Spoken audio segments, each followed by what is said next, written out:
1 year ago, the West Division Championship game was an unforgettable showdown between Oakland. 1 year ago, the West Division Championship game was an unforgettable showdown between Oakland and Salt Lake, where the Spiders had a 3-goal lead late, only for the Shred to fight back and find a way to win it in dramatic fashion.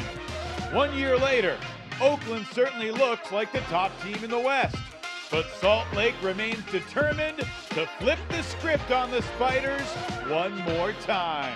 Tonight, the stage is set for another intense battle between Oakland and Salt Lake here on Friday Night Frisbee. Next.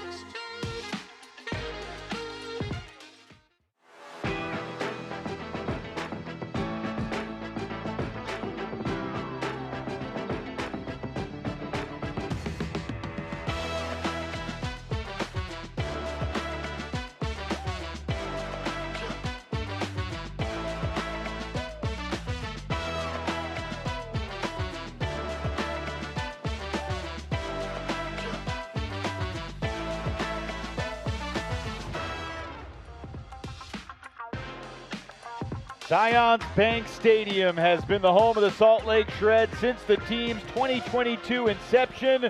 Championship weekend was here just a couple years ago, and tonight the Oakland Spiders invade the mountains of Utah.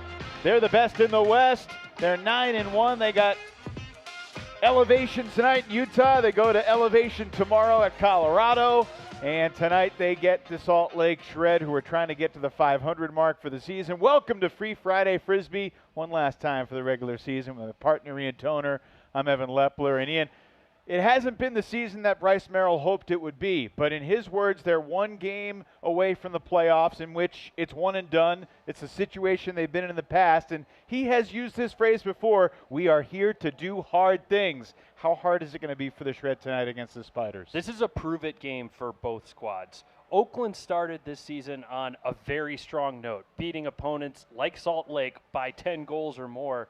And since then, they've kind of cooled off in the second half of the season, tighter margins, throwing more turnovers. Salt Lake has to prove that they're ready for the playoff challenge, and they got a great opportunity to rematch Oakland after playing them to within one just a few weeks ago. Great news for the Spiders. Daniel Ridaller, who hasn't played since the end of June, is back in the lineup for Oakland tonight.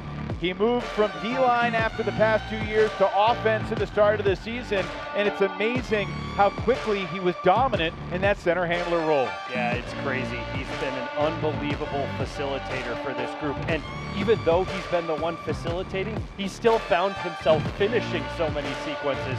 Earlier in the season, he was a league leader in goals scored, and he's still actually leading the team in goals scored at this stage of the season. I think this is going to be huge for the O-line's chemistry tonight. Well, Oakland is the 1 seed in the West, regardless of what happens the next couple of days. But with Chad Jorgensen, the Shred always have a chance. They got a chance tonight. They got a chance next week in the playoff opener against Seattle to try to earn another shot at the. But now he's become so much more refined with his throws, with his shot selection. And he's really, really poised with the disc in his hands in a way that he wasn't as a younger player. His ability to be a disc and prudent has been Lake's success and contention. As always, here at Zions Bank Stadium, it's an awesome, ultimate atmosphere. Teams getting introduced as we bring you the keys to victory, brought to you by Victory. Ian, what's most important here tonight? Well, I think there's going to be a little bit of a different look here for, I beg your pardon, looking at Oakland. This team needs to control the tempo. This is a group that really understands, as it's reflected on this second half of the season, that it can let the game kind of move away from the group in a pace that it wants. So they want to play the offensive pace that they want, dictate defensively as well. They also want to treat everything, this whole experience, like championship weekend. It'd be easy to just send another squad, but this team has to treat this like a really strong experience. Salt Lake, on the other hand, we know that their bugaboo has been the throwaways that aren't really blocks from the other team. They need to limit those, and also the end of quarter defense has been a real challenge, and they need to do their best to try and defend and actually possess in those sequences. All right, final weekend of the regular season. A thunderstorm blew through about 45 minutes ago, but we are on track for an on-time opening pull. It's the third and final meeting of the regular season between two of the three playoff teams out west, the Shred and the Spiders. Friday Night Frisbee next.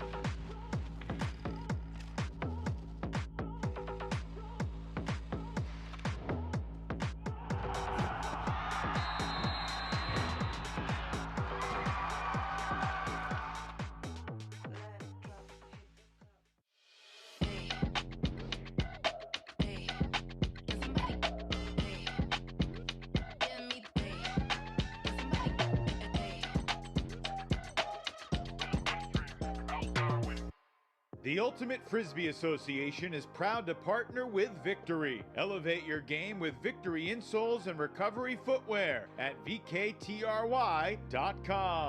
Delta THC Seltzers. No calories, no sugar, no alcohol. Catch life's moments at DrinkDelta.com. Two Town Cider House, bringing the best craft cider for everyday celebrations. Find yours at TwoTownCiderHouse.com. And Disc-It. Round Net meets Ultimate. Disc-It is the must-have portable game for every UFA fan. Get yours at DiscItGame.com.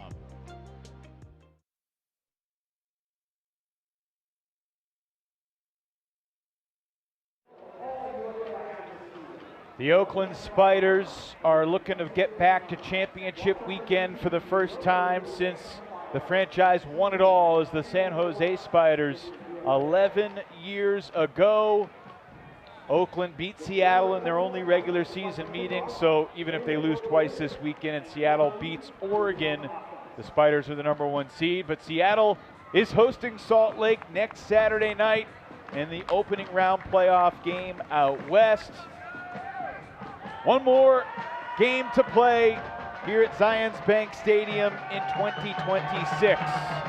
And this Oakland offense, when they were here at the end of June, turned it over 25 times, but they didn't have Daniel Riddaller, and he finds a wide open man downfield to get things moving here on this opening possession.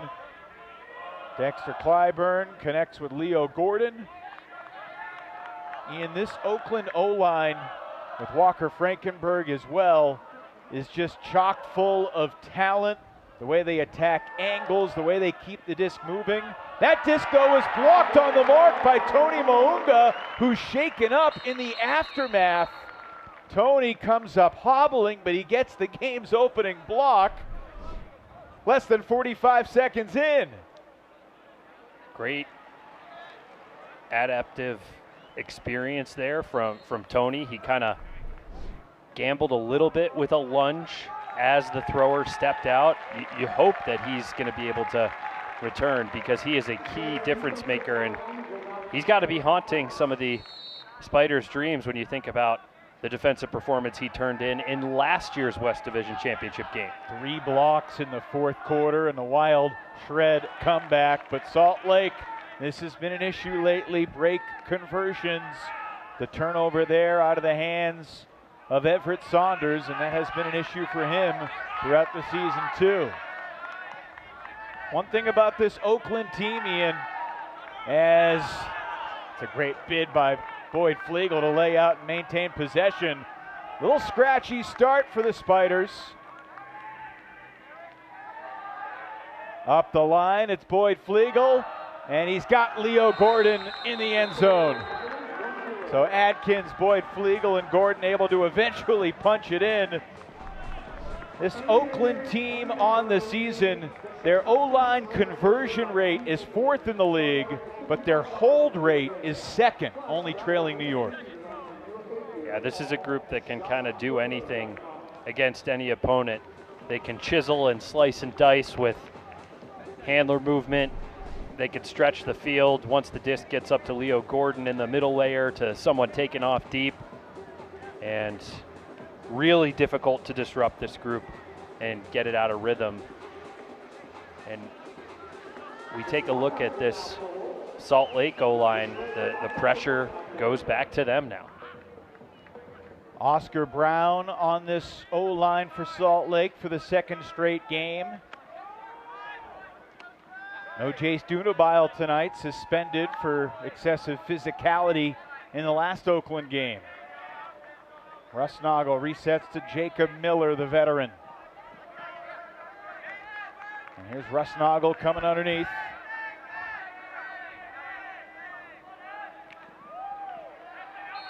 And we do get a little bit of contact. Grayson Retberg playing his first game of the season for the Shred. What a sequence. Just slot right into this O-line against the top team in the division. Retberg, University of Utah, has only played 4 games in the UFA over the past 2 seasons. But he picks up the opening assist and a pretty smooth start for Salt Lake's offense. McKay Jorgensen with the score.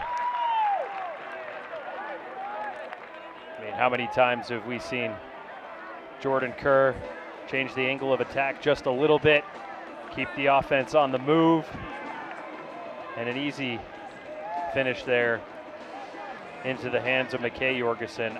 I think Magzig had really good pressure right before he fouled Retberg.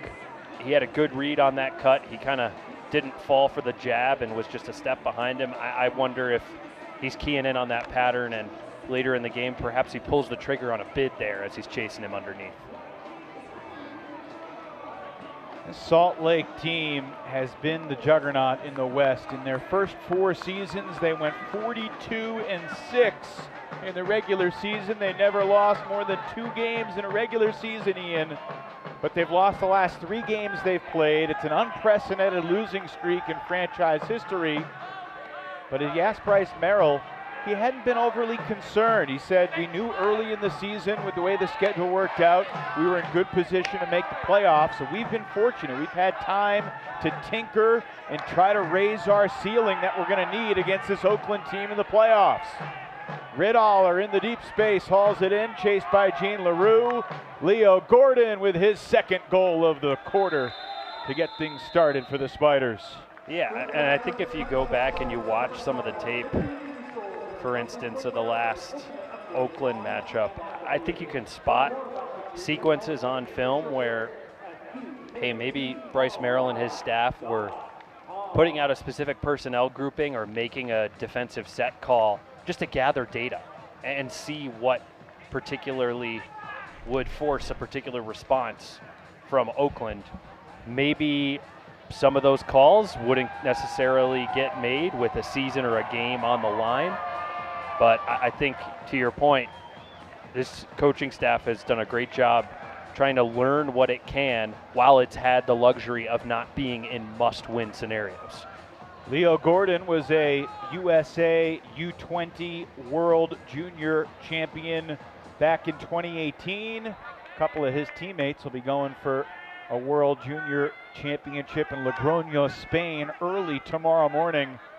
Stefan McCall, Mohamed Alais, 2 Spiders that are over representing the red, white, and blue in Spain. Chad Jorgensen shoots it deep, and he's got a wide open target for the score. Oscar Brown hauls it in. I mean, that's just the full Chad Jorgensen experience right there. This was out of frame in the replay there, but his double, almost triple move at midfield left the defender in the dust. And you have to respect Chad any way he goes, because he's going to burn you with a throw like that, or he's going to take off and put you on a poster if he's going deep as a receiver. And right there, that's the dual threat on display, earning the separation underneath and throwing the continuation huck. And Brown looking right at home on this O-line. Bryce Merrill has said, if Chad is on, we are a hard team to stop. Since the start of the 2025 season, including that throw, he is 53 of his last 66 on hucks. over 80%. 2 turnovers on the game's opening point. Spiders did ultimately hold 3 straight clean holds, and now another miscue from the Spiders. The pass a little bit behind Frankenberg, and it requires a layout effort at midfield from Luke Jorgensen to maintain possession. Bryce Merrill following the official on the sideline. Matt Rusnagel with the disc in his hands, won't have a chance to throw. Timeout, Shred. So that's interesting there. I didn't catch the previous D point, but we haven't seen Matt Rusnagel playing a whole lot of D so far this season. And coming into tonight, he in fact only played a single D point. So I don't know if Bryce Merrill is making a big line switch, or that was just a in the moment, let's double shift snog. But something to keep an eye on, or are we going to see some personnel getting mixed up here tonight? Yeah, I mean, I think Bryce is planning on trying different things. I mean, he's willing to experiment. He knows that whether they're 6-6 or 5-7, yeah, all that matters is what they bring to Seattle next Saturday. For sure. And I mean, you and I know, I feel like that timeout is also maybe a bit out of character from what we've seen from Bryce in recent years. We know he loves to tire out the opposing offense as much as possible, and so maybe tonight he's just going to have a quicker trigger on the timeout whistle and see how much opportunity he actually gives these D-lines to convert breaks, or how much he just wants the O-line to do it. Jordan Kerr initiates against a brief double team, and then Itai Chang runs away and matches up with a reset. All alone, Chad Jorgensen accelerating away from the defense. Back for his younger brother McKay, and now Jordan Kerr. It's got to be an option for him to continue using the width of the field there. That's what was needed. Chad Jorgensen to the back of the end zone, too tall for Simon Dastrup. The look was there. He did have to go over one layer of the defense to get there.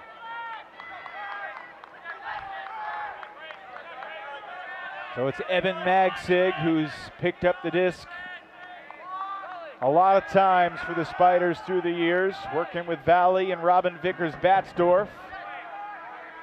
So again, this is an O point for Oakland, and the Shred, essentially O-line that came in after the timeout, is getting worked here and has to find a way to get the ball back. Otherwise, I don't know what's going to happen if they get broken, who Bryce is going to send out there. Floating for a long way, McKay Jorgensen there defensively. There's a little bit of contact, but it's ruled incomplete on the deep shot intended for Chang.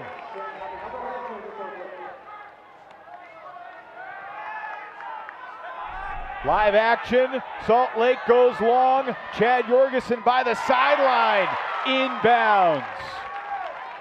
Looking to Kerr. Jordan Kerr, can he get there? No, that's the second Chad Jorgensen throw out the back this point. My goodness. I'd love to see a different angle of that McKay Jorgensen versus Chang matchup. I thought from up here at the booth live that was a foul on McKay, but we'll have to see if we can get another angle to inform our judgment. Vickers-Batzdorf leaves his feet, keeps it alive for the visiting Spiders. And then his throw, unclear whether it was Robinson or Valley, but Valley takes charge.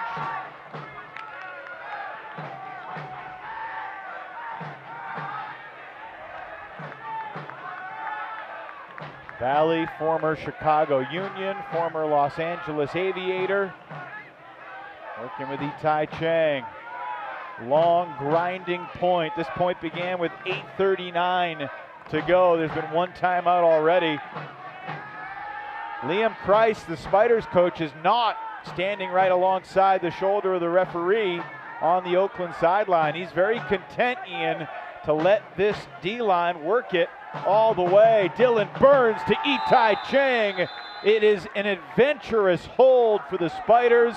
And a huge missed opportunity for the Shred with their best player turning the disc over twice. Yeah, tough point for Chad. You saw the looks, the execution just wasn't there. As we get another look here. Here's Chang with position. McKay coming on his backside. Well, it looks like a fair bit of contact to me. Beyond incidental. Again, all's well that ends well. Yeah, he finishes the point, and again, we have the benefit of different angles, replay, slower motion. The referees, of course, with different vantage points on the field, and calling it live.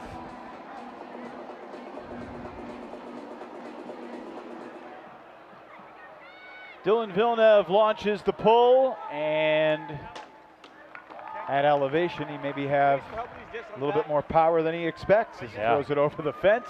This is just a tough sequence for Salt Lake here, because this is a D-line unit that's going to have to go out there and get a hold somehow. And if nothing else, they want to score efficiently, but they also want to give even more time for their traditional O-line to catch its breath after that marathon previous point. Alex Forsberg with nobody behind him. Luke Jorgensen makes himself free. Luke, the oldest of the three Jorgensen brothers on the Shred. Rusnagel in the end zone, and Salt Lake does convert the hold. Nice shot from Cole Stenseth. What a look, and no fear from Stenseth, as the mark was kind of threatening there, but didn't fully close and seal off. And this is why Matt Rusnagel is out there on that point. You know he's got great cutting instincts, timing, can get some separation deep on the break side there. That was the first career UFA assist for Cole Stenseth in style. His fourth game of the season, the seventh game he's played in the UFA.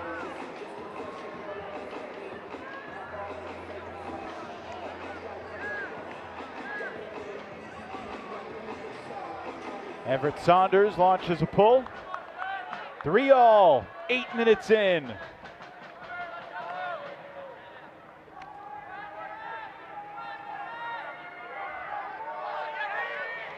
Reed Browning, stride for stride with Walker Frankenberg.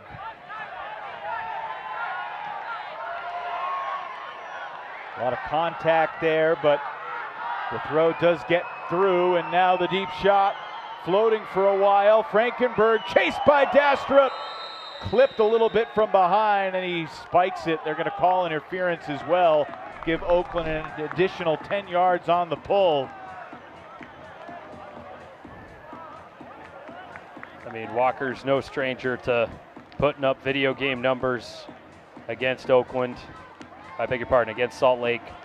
And a little contact on the forearm there from Dastrup, and Frankenberg not a fan of that one, letting him know. And what a shot there from Riddaller. We've seen him stretching the field with his throws and his legs, no surprise. Fitting in well. 2 assists, game high, 193 total yards already for Riddaller. And before he had a hamstring issue, he was right in the mix with Toba DeCrana, Alex Atkins in the MVP conversation. Was just about to say that. I beat you to it. Wasn't the first time, and it certainly won't be the last. So initiating from the sideline, no double team. Chad to his brother McKay. Back to Chad. Looking cross field. Grayson Retberg is the target, but for the third time in the quarter, Chad Jorgensen has thrown the disc out of bounds. Man, I'm wondering if Chad is feeling a little pressure, or if these are just but he gets it right back. It's a layout, Callahan! Chad Jorgensen making amends. Spectacular for all.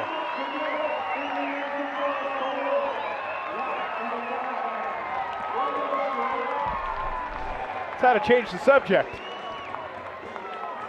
Well, this is the loudest we've heard the Shredheads so far this evening, and great reason for them to get into this one.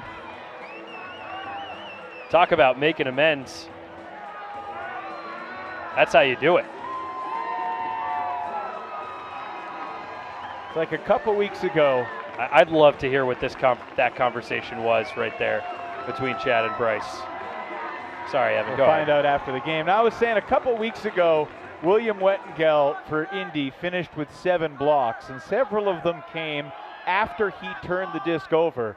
They said if only you could program his mind to play defense like you just turned it over every time. That's what we just saw from Chad Jorgensen.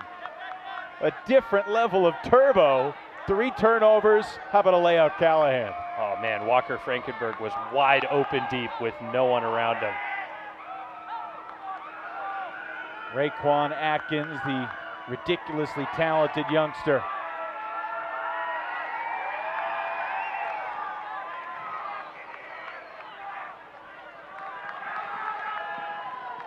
Here's Atkins again. And he dishes to Dexter Clyburn for the score. Yeah, Forsberg pleading half-heartedly to the official for a pick call there, but I don't know that he was close enough for that to be made.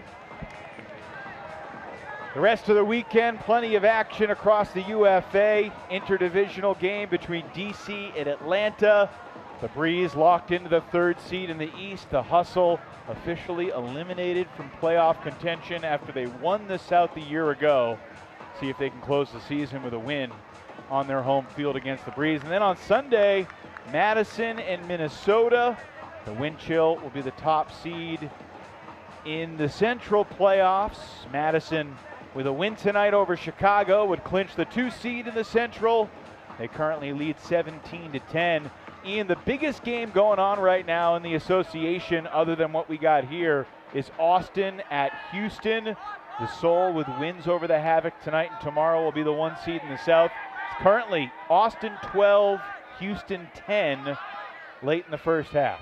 I mean, Houston pushed Austin to overtime earlier in the season. They sure did. So I'm not counting either of those matchups as guaranteed wins for Chad Austin. Jorgensen going deep. Oscar Brown's deep shot is caught by Chad in the end zone. But hang on, a travel called on the throw. Take it off the board. See if we can look at this point of release one more time. See if we slow it down here as much as we can. Yeah. Great call by, I believe that was Jonathan Monforti right in front of him.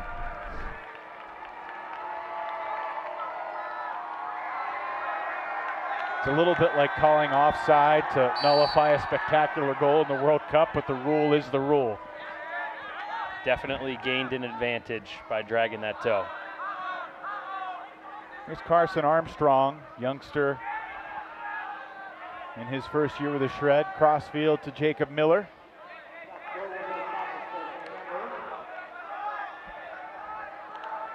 No breaks for either team so far in this game. Final minute of the first. And Armstrong to Retberg. Couple of youngsters collaborate for that score. It's 5-all here in the first. So now we're approaching one of the phases that Bryce Merrill believes is extremely important for his team. We know this group has had trouble defending end of quarter situations. Just look at the SportsCenter top 10 highlight from Hunter May and the Colorado Apex with their walk-off win here earlier this season. Didn't Bryce say they're 0 for a billion?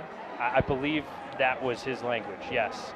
And so they're starting here on defense. It's perfectly possible that Oakland could score quickly, and great to see Tony Munga back out there. Yeah, it's huge. But he's got to, this D-line has to manage this situation if they're able to get the ball back, not give themselves any kind of time to burn that could potentially give Oakland more time with the disc. Excellent pull.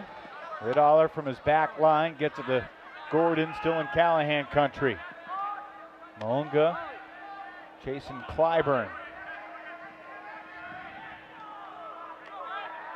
Still 80 yards to go for the Spiders. Riddaller doubled by Luke Jorgensen. And Luke left the mark to chase Gordon downfield. 20 seconds left.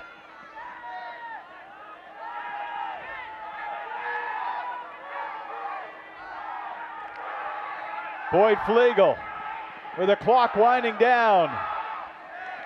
5 seconds, and Frankenberg is in with 4 seconds remaining on the stadium clock.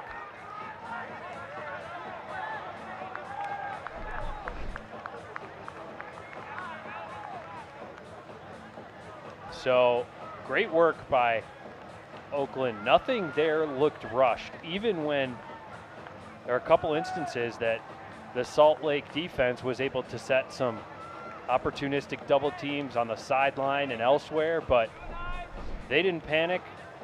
It kind of looked like any other O-point out there for them, which is a huge credit to A, how that group operates generally, but B, how nicely Riddaller is sliding back in, and just the way his addition seems to lubricate the whole rest of the flow of the offense, its joints, its gears, everything.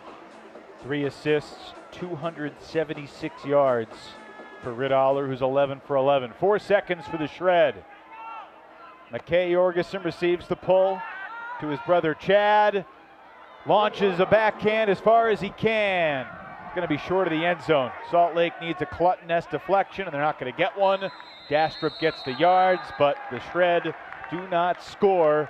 They will be on offense to start the second quarter when we come back. Oakland only had 1 break chance in that first quarter, Ian. The team that leads the league in break rate, and that 1 break chance ended in a Chad Jorgensen Callahan. But the Spiders still have a 6-5 lead. No breaks in the opening 12 minutes tonight in Salt Lake City on Friday Night Frisbee.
'26 UFA playoffs begin 1 week from tonight. There are some possibilities of things moving around. Boston still needs to beat Montreal tomorrow to be the 1 seed. Otherwise, New York could surpass the Glory, and Austin still needs to beat Houston. Otherwise, Carolina could jump up at the top of the South. But this is probably what the bracket's going to look like, Ian, in the march to Madison. And I'm as excited as ever. I think you could make a case that all of the 3 seeds, as they stand right now, are legitimate threats. And, you know, you look at what they've done. They have victories over the 1 and 2 seeds, or have pushed them to overtime or double overtime earlier in the season. Certainly saw Salt Lake turns it over on the first possession of this second quarter. Dylan Burns zips it into the end zone, and that's Anton Orm in the end zone for the Spiders break. So Stalkown rising, Armstrong just trying to stay with Kerr, and I don't think he fully pivoted all the way around and put it in Kerr's breadbasket. I think he had the right read, just needed to fully commit to following him with full rotation, because it almost went off Kerr's elbow instead of going right into that chest area. Bryce Merrill choosing to keep his O-line on the field. That was a very short point. Kind of a gift break for the first of the game for the Spiders. Just 24 seconds off the clock. Toby Warren rips the towering backhand pull. It will land, though, shy of the end zone. Jacob Miller picks it up and quickly looks for Brown downfield. Some pressure there. Footsteps from Warren. Stack's a little deep here from Salt Lake. Handler's a little stranded. Here's Simon Dastrup. Floated a little bit, and it's intercepted by Robin Vickers-Batzdorf. You could see that turnover coming. A chance for the Spiders to make it a 3-0 run, and it's all happened in less than 90 seconds of game time. They scored with 4 seconds left in the first, and now 2 goals in the first 74 seconds of the second. So Dastrup just floating that one. I think he can almost just step out and throw either a flat or anything but a high release backhand in that instance. I think throwing the high release just exposes you to a lot of risk when you can commit to the deeper lunge and the lower release point. And I think that point is also pretty emblematic of how suffocating this Oakland defense can be, from 1 to 7 on the line, 1 to 20 on the roster. You saw Toby Warren inches away from a layout block.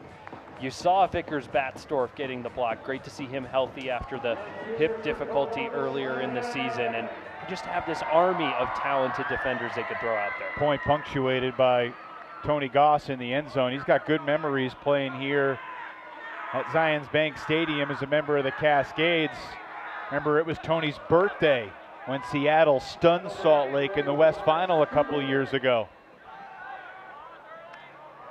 Probably still a little scar tissue in this Shred institution from that 2024 experience. Especially because they were hosting championship weekend. Another block. It's a Evan Magsig cancellation of Jared Scheinberg's throw. It's like the Spiders flipped the switch here at the start of the second quarter defensively. It was 5-5. The teams were trading back and forth. Salt Lake overcame a few Chad Jorgensen mistakes.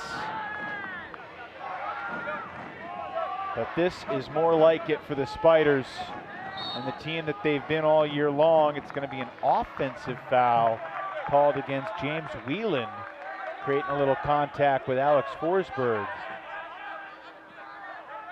Before the reset to Valley, okay. Yeah.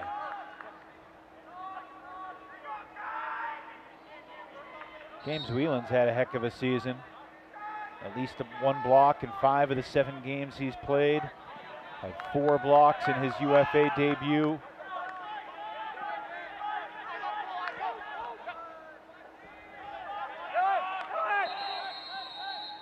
Timeout, Spiders. Liam Kreis will get the offense on the field. 8-5, Oakland leads early in the second.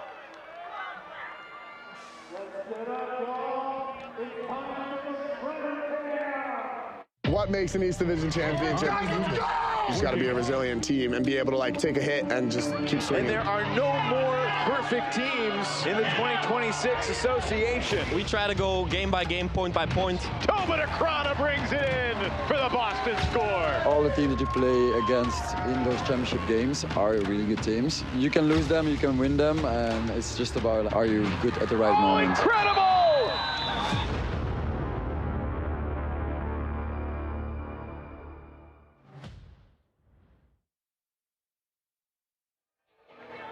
It's going to be incredible, Ian Toner.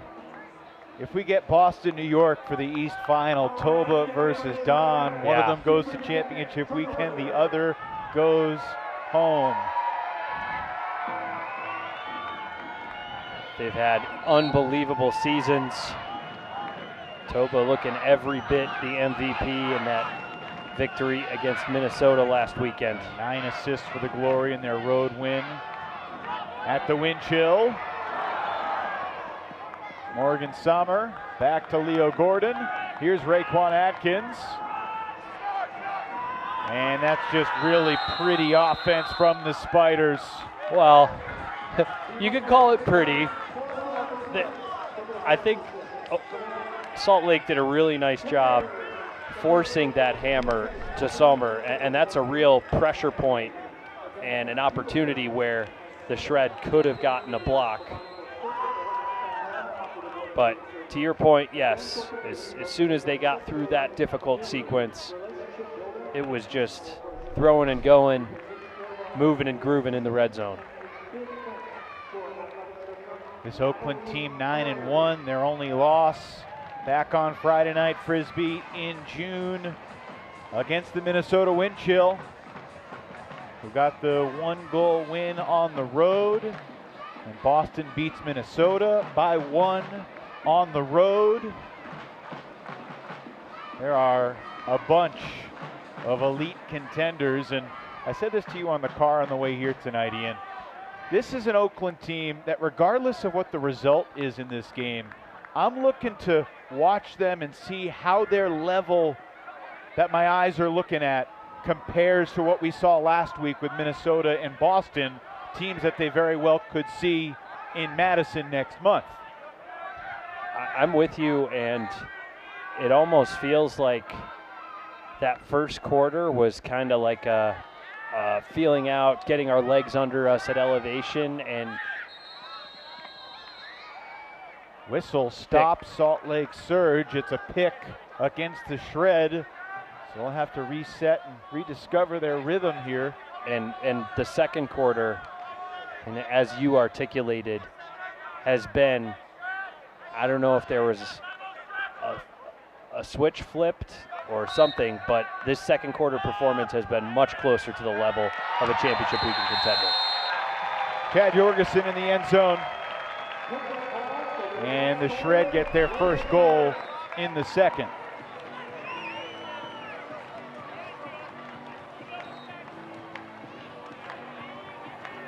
Nice touch by the Shred to use the same goal-scoring song there that Les Bleus, the French side, used in the World Cup. Not sure if there's any overlap. Perhaps Jean Leroux had something to do with that one. Ian, do you have a pick in the World Cup final for us? Oh. Spain, Argentina, Sunday afternoon? Yes, the astute international football follower that I am. I feel like it's Spain's game, but everyone's counted Messi and company out at their peril so far at different sequences in this tournament. What about you? I think it's going to be Messi's storybook ending. But we shall see. You know far more than I do about most topics. Yeah, it's debatable. Leo Gordon looking for Riddaller, and he tried to be a little too cute with it, although Riddaller raises his hand and kind of claims responsibility for his read. Yeah, I also think that was a little ambitious from Leo. He did have an easier swing right in front of him. Timeout, Salt Lake. And he consciously kind of threw over that rather than waiting for that to clear and open something up. And as we dial back into this sequence, it's clear. Bryce Merrill using the timeout flag as quickly as possible tonight. It's a departure from how we've seen him operate previously, and I wonder if this is, hey, playoffs are around the corner. We got to tighten the screws and dial in some of this execution. Get that ball high and deep when we go. The goal is field switcher. The bag and scram here. We might have to slow down to take time to get over there. But when we get there, we got hot. Give me a party, thank you. Give me a party. Right now, boys. That being said, he is not putting his offense one unit out on the field. This is Forsberg. This is Luke Jorgensen. I mean, this is the D-line. Yeah, Gene LaRue. LaRue, Scheinberg, Pugh, Stenseth, and the deep shot goes to nobody. Was that the play call, Ian? I heard Luke Jorgensen say something about a party, but I don't think that's the kind of party he was looking for. Yikes.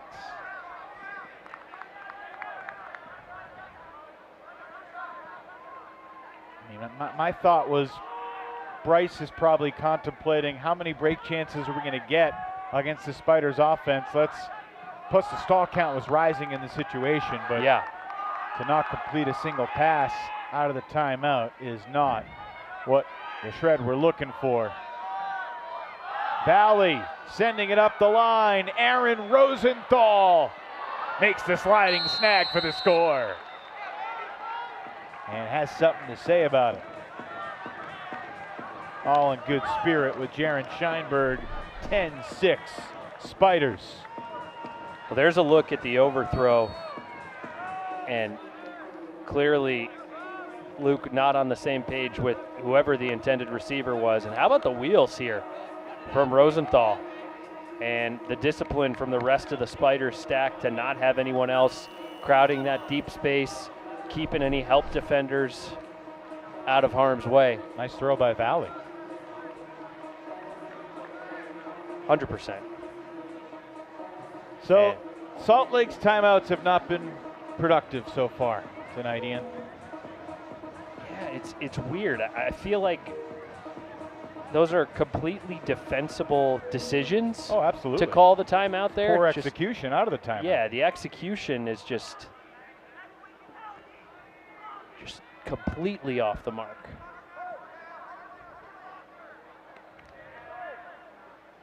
Shred O-line back out there. Orm marking Chad. Up the line. And the deep shot looking for Oscar Brown. And the youngster rises up for the score. 21-year-old Oscar Brown from the 19-year-old Carson Armstrong. I mean, what a rip here from Armstrong. I know we were excited to see him on this offense coming over from the Austin Soul. And, I mean, this is a same third, same quarter, same fifth shot. And that had to be on the money because the Spiders defender was closing in and Brown getting there at the right moment. Oscar Brown, a U20 world champ 2 years ago with Team USA. And I think that does a lot for this Salt Lake offense, you know, continuing to establish, hey, you have to take us seriously when we're stretching the field with our deep cuts. We can't just allow defenders to sit underneath us because we will make you pay, and we can hit those. Mishandled pull receive by Leo Gordon. And now the Spiders don't get it out of the end zone before the cavalry arrives. Goodaller's been mistake-free so far as a thrower. Atkins to Sommer in the middle. And he'll shoot it deep, looking for Frankenberg, who's open. Walker with some work to do, just shy of the goal line, finds Clyburn for the score. Yeah, that was a tough deep point there for the Shred. The throw went up, and I don't think Saunders even knew. He had kind of turned off the boosters, and Frankenberg was still chasing it down. Easy money on the finish there for Dexter Clyburn. Since Walker Frankenberg joined the UFA in 2023, he has the third most total yards of anybody. He's number 6 in total scores. Only Austin Taylor and Kyle Henke have more yards than Walker does. Only guys with more scores entering tonight: Garrett Martin, Jordan Kerr, Travis Dunn, Austin Taylor, and Toba DeCrana, who entered the league in 2024, but that's how busy Toba's been.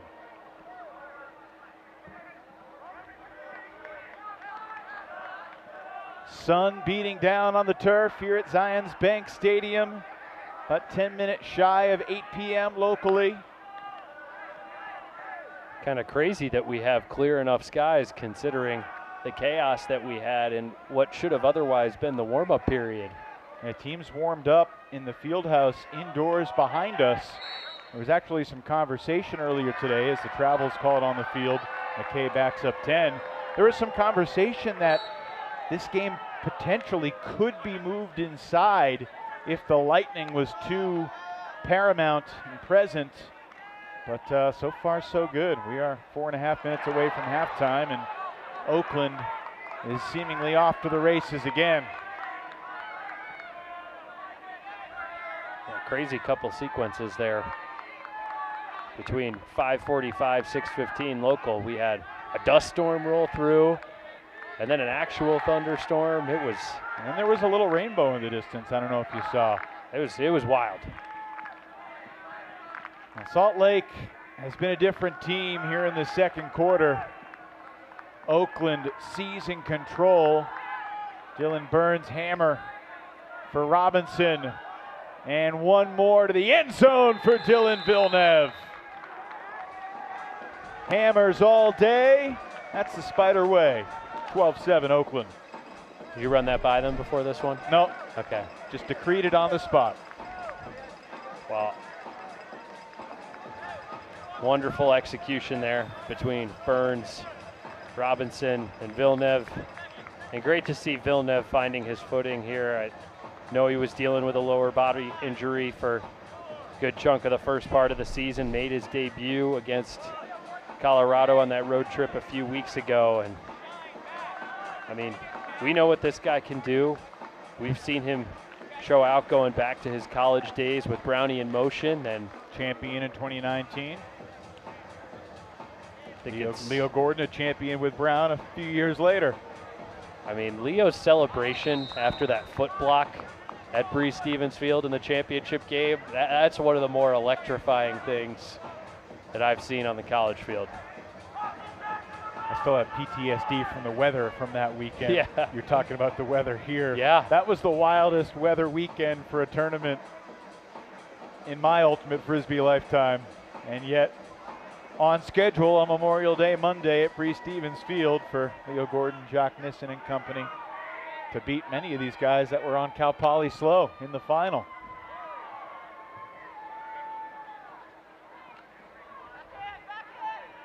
The great Tom Stiles, who's broadcasting the Junior World Championships in Spain, sent me a picture earlier this morning in the lounge where the players were hanging out in Spain at Junior Worlds. There were some folks watching the North Carolina Cal Poly slow semifinal. Oh. And he said he heard my voice in that little lounge space. It was cool to hear from Tom and wish him and everybody with the Ulti-World production crew the best as they cover 3 gold medal games tomorrow. France and Canada in the women, and then USA versus Canada in the mixed and the men. We got a call, and it's going against the Shred. Is that a push-off offensive foul?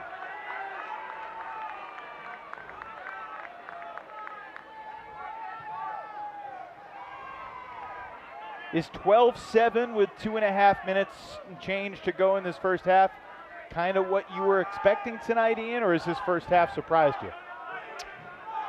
Ooh, that's a great question.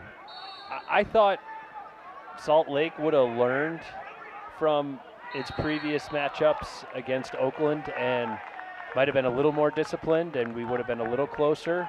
Flagrant foul here signaled by the trail referee, Monforti. And the bump From Toby Warren. Yeah. There was some physicality a few weeks back when these teams played. That's why Jace Dunabile was suspended for tonight.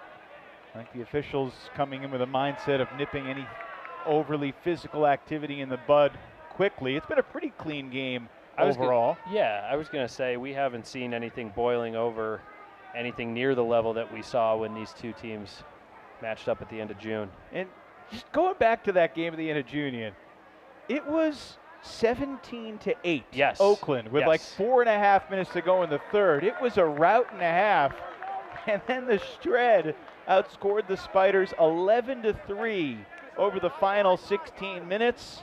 And of course, they had the disc with a chance to tie it at the end, and they came up empty, and Oakland escaped.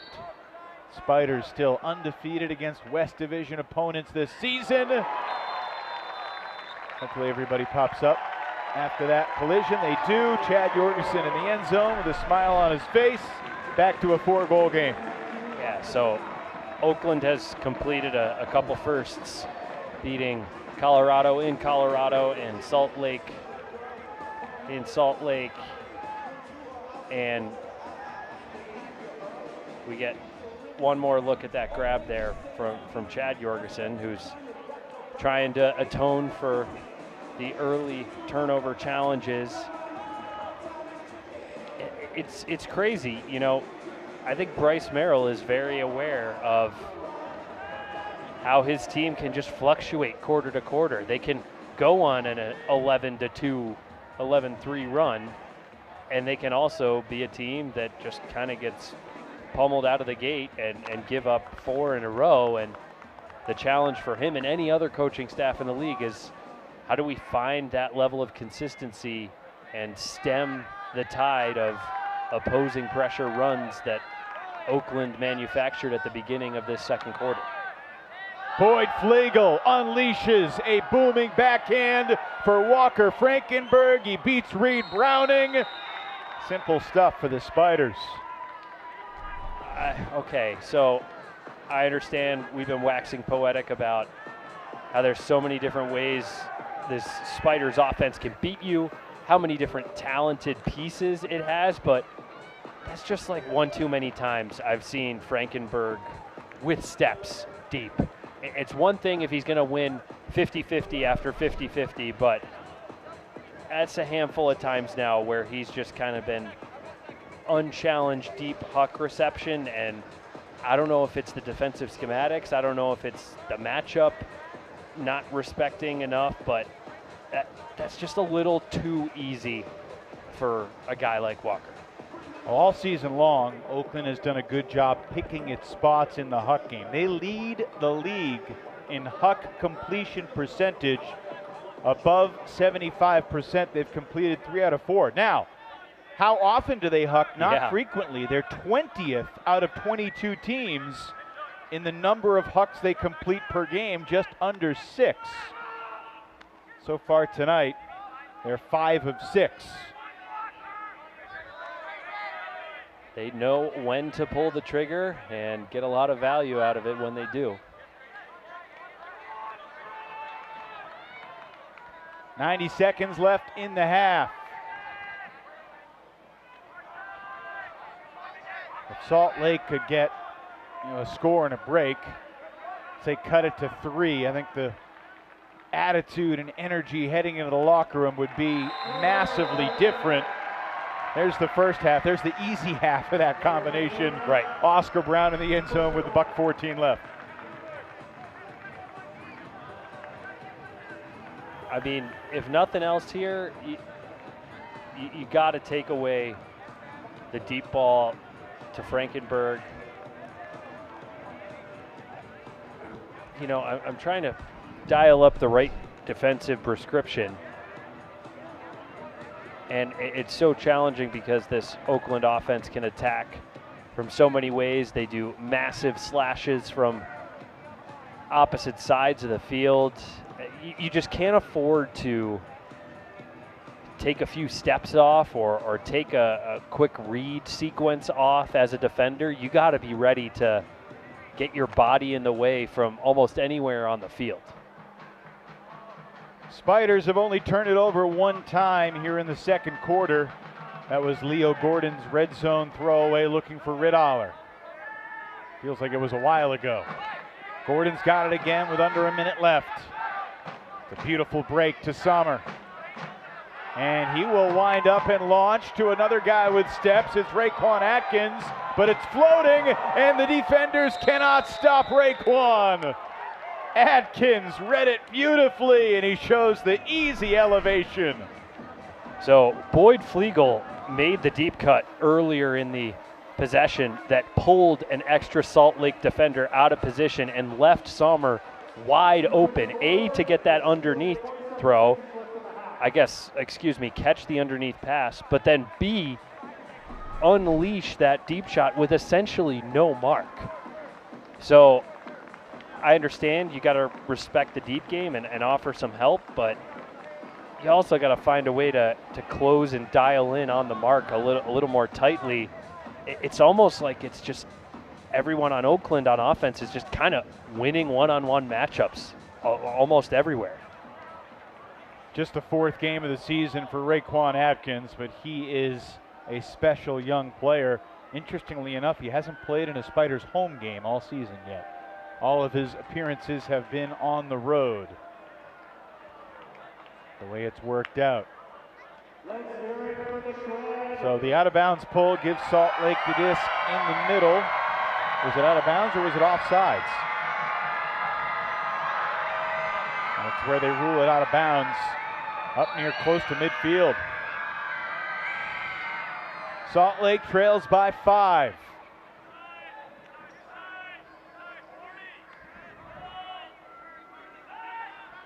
Spiders 4 for 4 on break chances here in the second quarter to create some separation. Jason Valley wanted a pick call there, and it just came a second late, I believe. Clock stops at 27 seconds. Remember, the Shredder out of timeouts.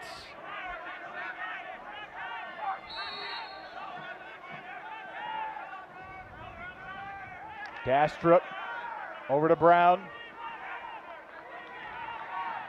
McKay back to Oscar. Jordan Kerr gets a touch with 16. That flick looking for Chad. What a beautiful put from Jordan Kerr. Nobody in the league has thrown more assists this decade than number 66 for the Shred. I mean, this is exactly what you want if you're Salt Lake. Jordan catching the ball with momentum and leading Chad away to the deep space. That's about as automatic as it gets for the Salt Lake O-line. As you can see, Toby Warren frustrated. I'm not sure if he wanted a different call from the sideline or what. And I think there's an issue with the stadium clock right now. It's showing 27 seconds, but the officials are looking at each other and going to get that corrected. yeah, we're seeing it. Should be 12 seconds left. Now it says 1, now it says 15, and apparently it's going to be 15. So we'll see if the Shred left the Spiders too much time. Bryce Merrill did talk to us about the fact that he did not want Salt Lake to leave any time left on the clock. They've struggled in these end of quarter buzzer beater situations. It was Colorado going in this direction when Hunter May ripped down the game winner. Middle of the field, Sommer dishes to Gordon. 5 seconds for Riddaler. He'll launch the forehand to the end zone at the buzzer, and this time Salt Lake gets the block. It's Alex Forsberg with the skying snag to deny the Spiders' last-second strike, and it's just a 4-goal game at the half. Now they're 1 for $1 billion. Sure, there's a little solace in that for Merrill and company, and Forsberg, a guy who's been making big plays for the D-line over the last couple seasons, announcing his presence here in this contest. And I mentioned Jordan Kerr with the most assists in the UFA this decade. He entered tonight with 309 assists this decade. The exact same amount is Atlanta's Austin Taylor. Now, Austin has a game tomorrow night against DC, so the race for most assists through the decade, it's going to flow back and forth. Pavlianis is only 3 behind entering, but here's a look at the first half stats, which are far more relevant for the moment. 4 for 4 break chances in that second quarter after the first break chance ended in the Chad Yorgis and Callahan in the opening stanza. Yeah, I think Bryce Merrill is just going to be frustrated about the execution after those timeouts that he took with break opportunities.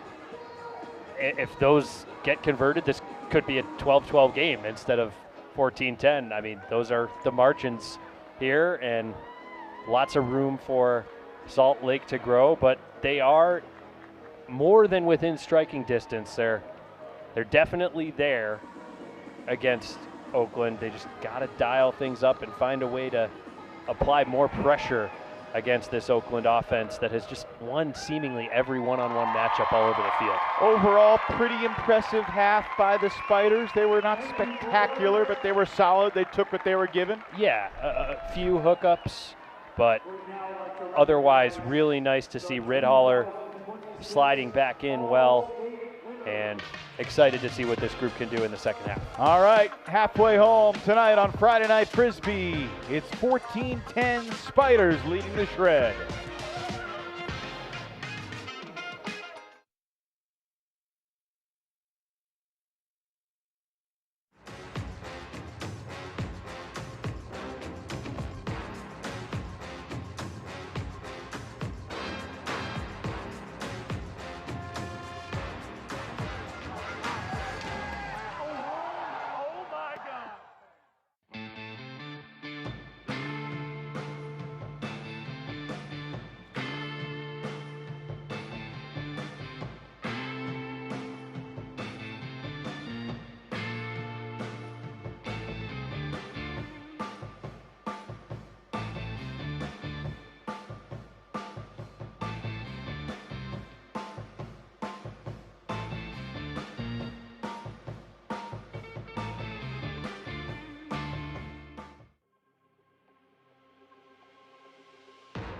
Every player in the UFA dreams of competing at championship weekend, and you can also experience this magical event on August 27th and 28th at Bree Stevens Field in Madison. Semifinal Thursday features all 4 division champs, and then Friday includes youth clinics, the second ever WLPUL All-Star Game, and of course the 2026 UFA Championship Showdown. Single day tickets along with full weekend and VIP passes are on sale now. We can't wait to see you this August at Championship Weekend in Madison, the capital city of Ultimate.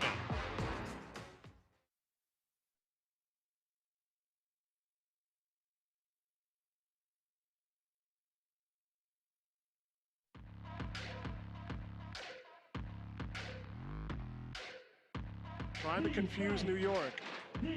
Slowing down here. Cowan now unleashes the backhand forehand. The backhand puck deep, should say, and it's a big-time score from Damari, getting over the top of Greg Moreno, and the Union fans know that kind of play well. Second score of the game for Damari, and New York gets it back to a 5-goal lead. Nice celebration there with Matt LeBar.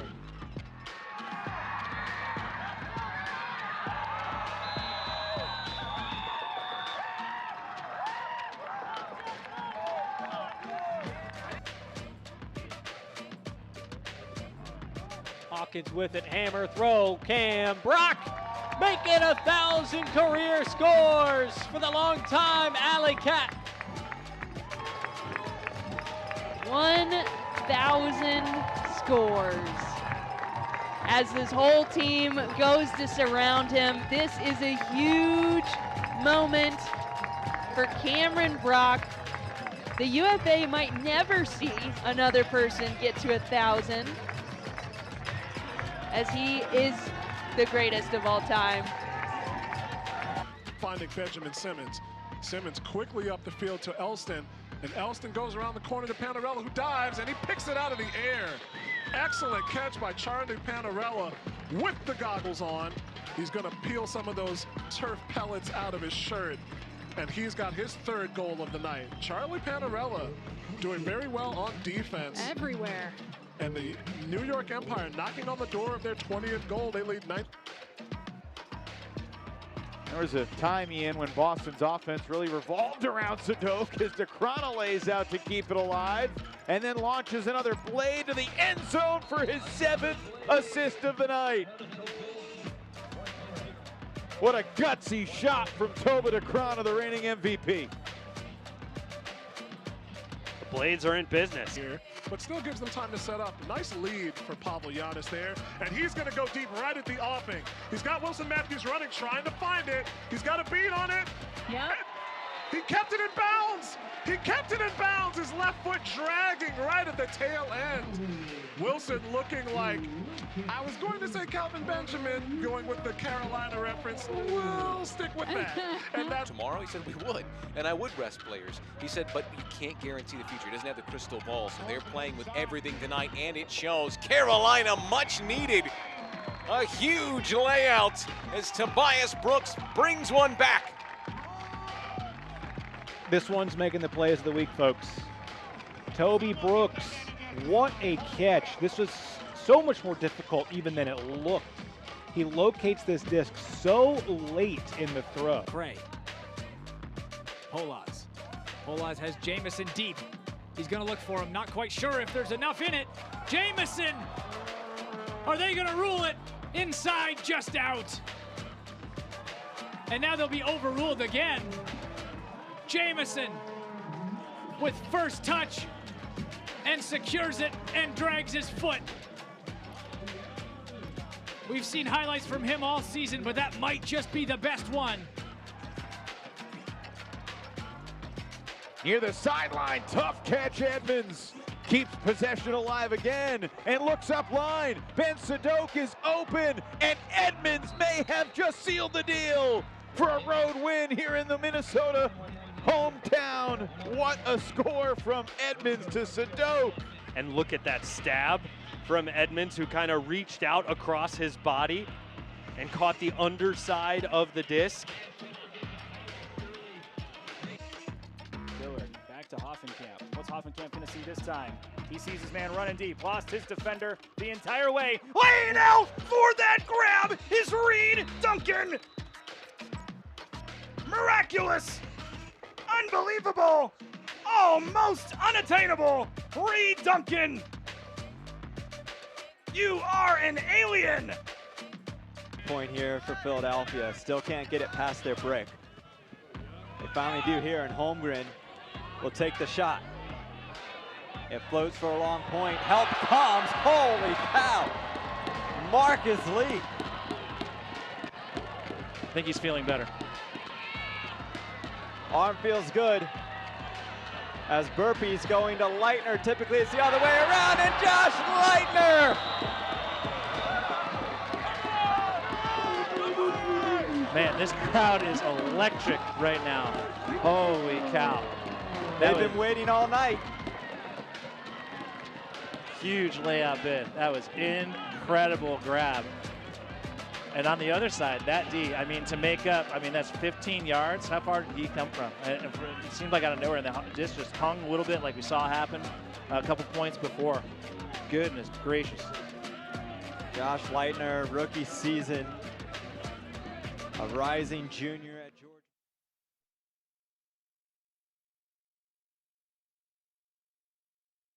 This summer, Ultimate takes over the world. From the rising stars of World Junior Ultimate Championships to the seasoned battles of the World Masters Ultimate Club Championships to the biggest stage in Club Ultimate, the World Ultimate Club Championships. Watch it all unfold live, exclusively on Ultiworld.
It has really turned into a marvelous evening here in Salt Lake City. Here's a look at our projected playoff bracket.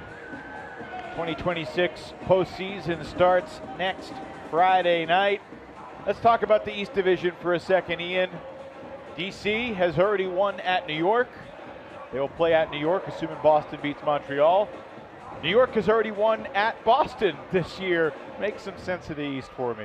Yeah, it's a fool's errand to try and do that. I think this is as strong an example as any of, look, any given Friday, Saturday, or Sunday, one of these teams can beat the other. I do think Boston obviously seems like the class of the group. I know New York beat them by a large margin once, but I like the way they're looking down the stretch, even without their A-plus roster. DC, a group that folks expected to maybe take an even larger step back, has really elevated its performance. And Grovik, Merriman, everybody working on a really strong performance this season. And I'm excited to see what they can produce this season.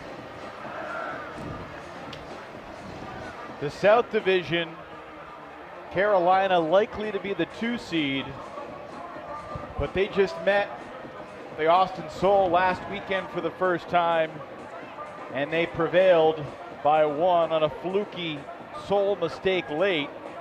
Next weekend, round 1.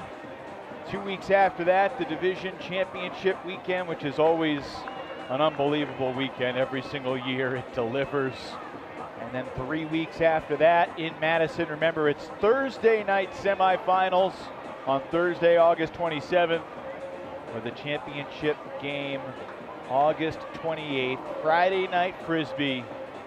All the marbles on the line. The winner of each division will make it to the capital city of Ultimate, Madison, Wisconsin. How about the New York Empire putting 37 on the Philadelphia Phoenix tonight? It's the franchise record for the New York Empire. That group is looking like it's in really strong form going down the stretch here. Dante Murray fitting in nicely. Oakland on offense to start the third quarter. Riddaller launches. Leo Gordon in stride. And the Spiders just pick up where they left off as if there were no halftime break at all. I mean, I don't know what else to say to this group. Like, number of easy, deep clap catch finishes. I think this group is really good at isolating folks in space, really good at punishing you when someone peels off to help. And you could see Leo and company just digging the vibes here in Salt Lake tonight. Third assist for Daniel Riddaller. And Leo Gordon in the end zone for the third time. Oakland skips the pull out of bounds. Hits one of the disc kids who wasn't paying total attention on the skip. No harm done. Here's Carson Armstrong in the middle. Jacob Miller to Jordan Kerr. It's interesting, Seamus Robbins started to force some backhand and Kerr still got that around flick off.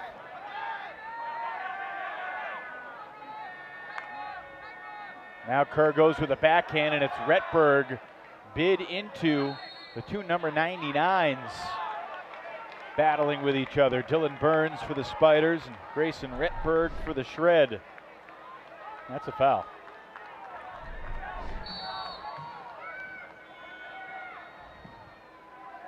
Miller launching.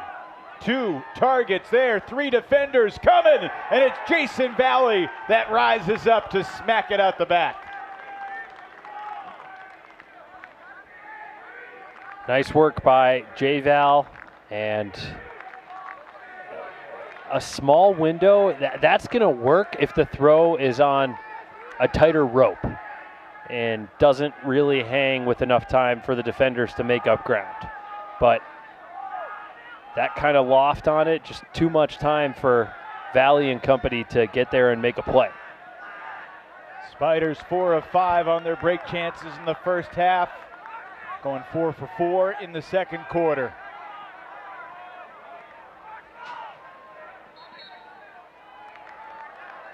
Contact called against Salt Lake, a free 10 for the Spiders. Oakland averaging 15 turnovers per game. That's 6th best in the league. Though they had 25 turnovers when they were here 3 weeks ago. That was the most for Oakland all season. In fact, Spiders haven't had more turnovers than that since July of 2023. Different story tonight though. 6 turns in the first half. Another free 10 yards gifted by the Shred. And Oakland seemingly on its way to break number 5. Valley going deep. Was that a delay of game? Yep. Did that get off before the whistle? Looks like that's the call.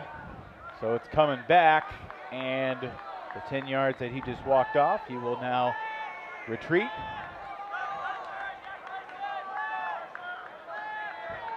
Players with the disc have to wait for the official to blow the whistle and signal readiness. Something a lot of teams practice, getting the throw off as quickly as he can after the whistle. Valley just steps around the double team and throws a strike to Seamus Robinson in the back of the end zone. Largest lead of the night for the Spiders.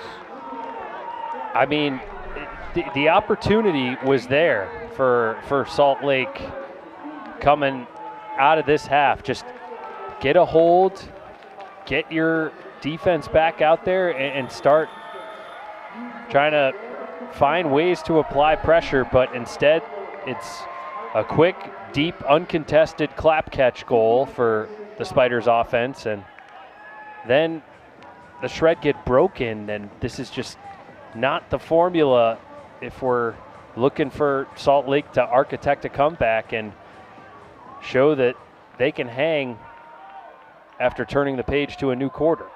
Dylan Villeneuve did not intend to throw this pull the way it went off. And it ends up being about a 12-yard pull. Salt Lake picks up on Oakland's side of the field and looking to counter here. This is basically the Spiders D-line. Stenseth working with Scheinberg. Here's Luke Jorgensen. And he's hand blocked by Evan Magsig. That's the second of the night for Evan Magsig on the mark.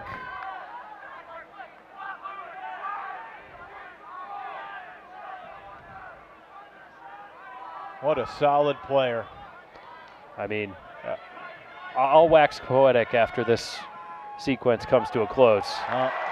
not the most poetic of sequences, because the Shred come up with the block on the Spiders' break chance.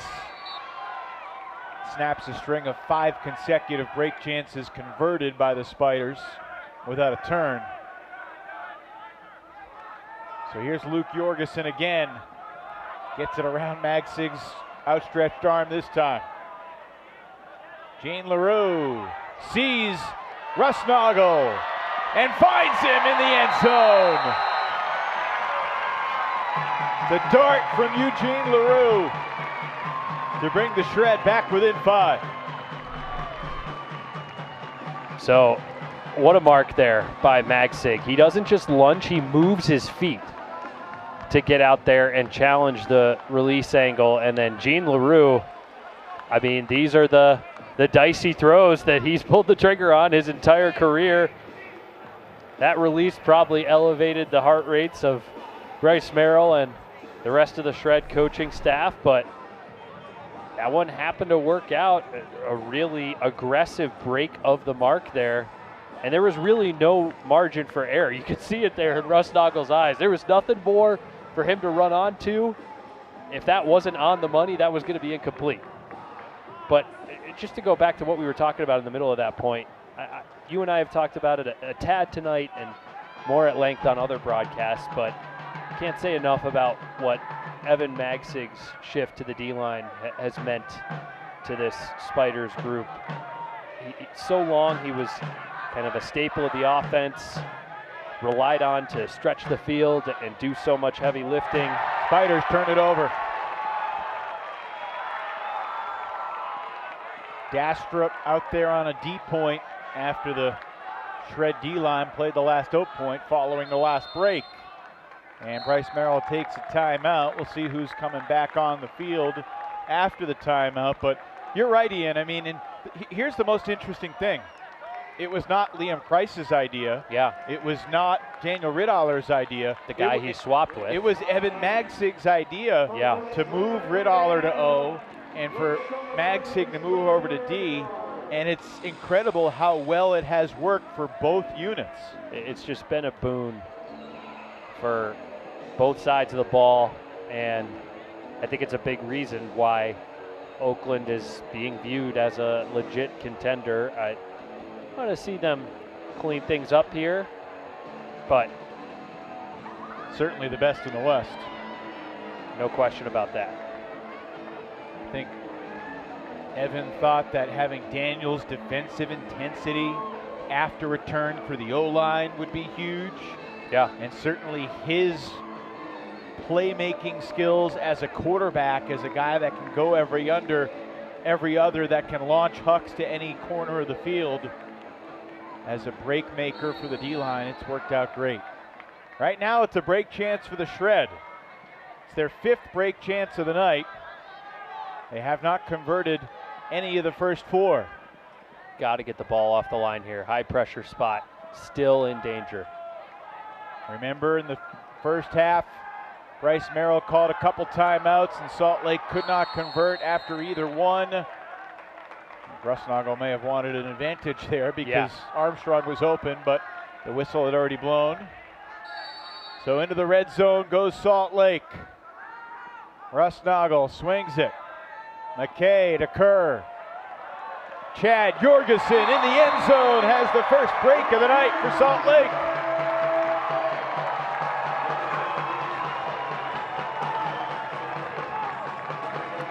Bryce Merrill's decisive timeout calling finally gets rewarded as Clyburn unable to reel in the heater from Leo Gordon, maybe just a touch behind him. And this is what happens. You move the disc all the way to one sideline, you move it all the way to the back, you tire out the defense, you force them to reposition, and then you get those open looks down the line, and Jordan Kerr will rifle a flick into the end zone any chance he can get. Hey, you know what's pretty interesting, Ian? Chad Jorgensen had 3 throwaways in the first quarter. So what does he do? he hadn't shied away from throwing, but he's done more work as a receiver. He's got 1 assist and 5 goals so far tonight, only 13 completions. So he's changed his game tonight, recognizing that his throwing skill was not on, and he's doing more damage as a receiver. And I think this group needs that level of awareness, adjustment, adaptation, given how impactful he can be both on the stat sheet and just generally as a leader for this squad. That pull hit the back wall behind the end zone and then ricocheted in. That does not count as being in bounds. So Riddaler will trot it up to the brick. 25 years old, although Riddaler turns 26 next Friday. He'll be 26 when the Spiders host the West Championship game in early August.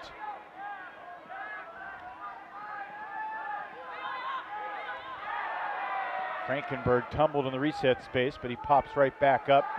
Appears to be okay. Nice lockdown from Luke Jorgensen on Leo Gordon And there. Atkins with an error. Misfires, looking for Boyd Flegel on the swing in the backfield. The Shred. We're down 16-10, now looking to cap this run with a 3rd straight score, and Boyd Flegel fouls Forsberg, and he wants an injury sub. Chander's been throwing his body around. Oh man, he's grabbing his hand. I hope that's not his throwing hand.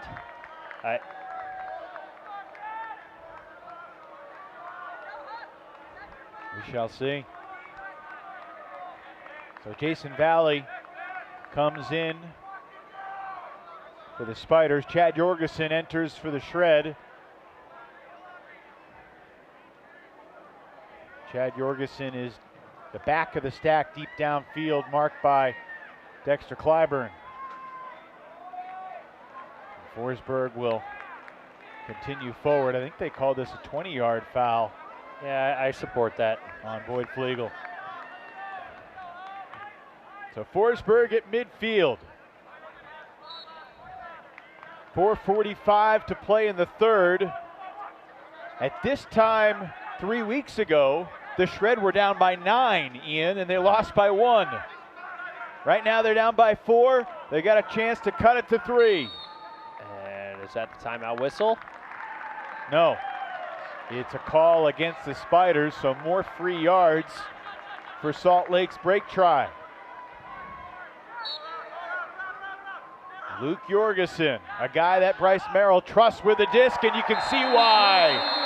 Alex Forsberg reels in the Shred 2nd straight break, and what was a 6-goal gap with 8:44 to go. 4.5 minutes later, they've cut that 6-goal gap in half. I mean, just before that sequence, Luke Jorgensen did a phenomenal job forcing Leo Gordon out of that reset space. And I think that made Atkins just a little bit uncomfortable looking at Boyd Flegel. It's good to see him walking across. I think he's probably going to try and talk to the trainer on the Salt Lake sideline, see if he can get some extra help or attention. And nice work by Forsberg, who's raising his profile with every game here in the association. Back-to-back breaks for the Shred, their first 2 breaks of the night. Everett Saunders backhand pull. Floating to the back of the end zone. And here come the Spiders. It's a different looking line for Oakland, although Walker Frankenberg remains out there. Orm back to Walker. Here's Whelan. Robinson.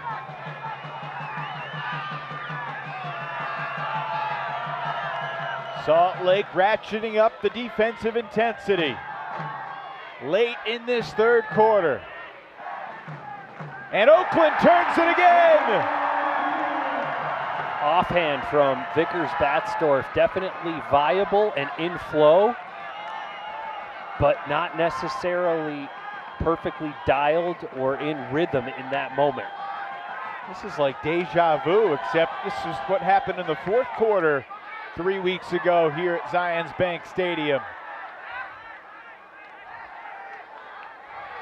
The Shred trying to get within 2.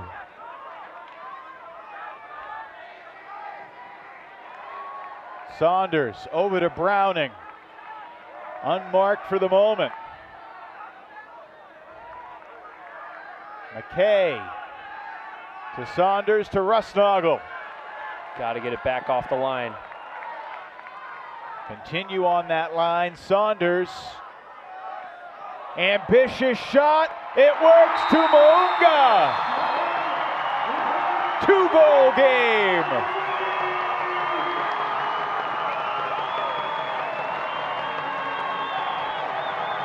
Well, we heard the Shred heads reach about 8 with that Callahan from Chad Jorgensen in the first half. Now I think they're pushing 9 or 10 after that break goal to bring Salt Lake back within 2.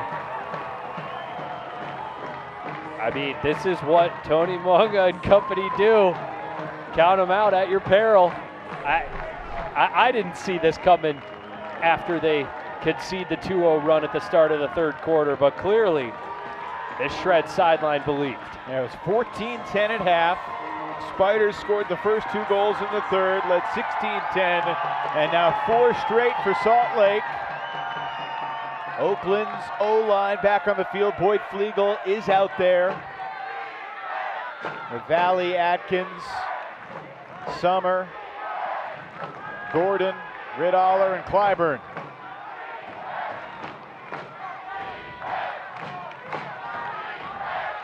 The Shredhead fans letting the Spiders hear it.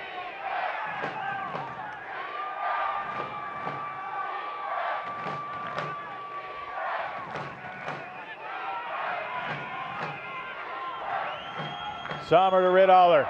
Looking end zone for Gordon, and it's overthrown! My goodness!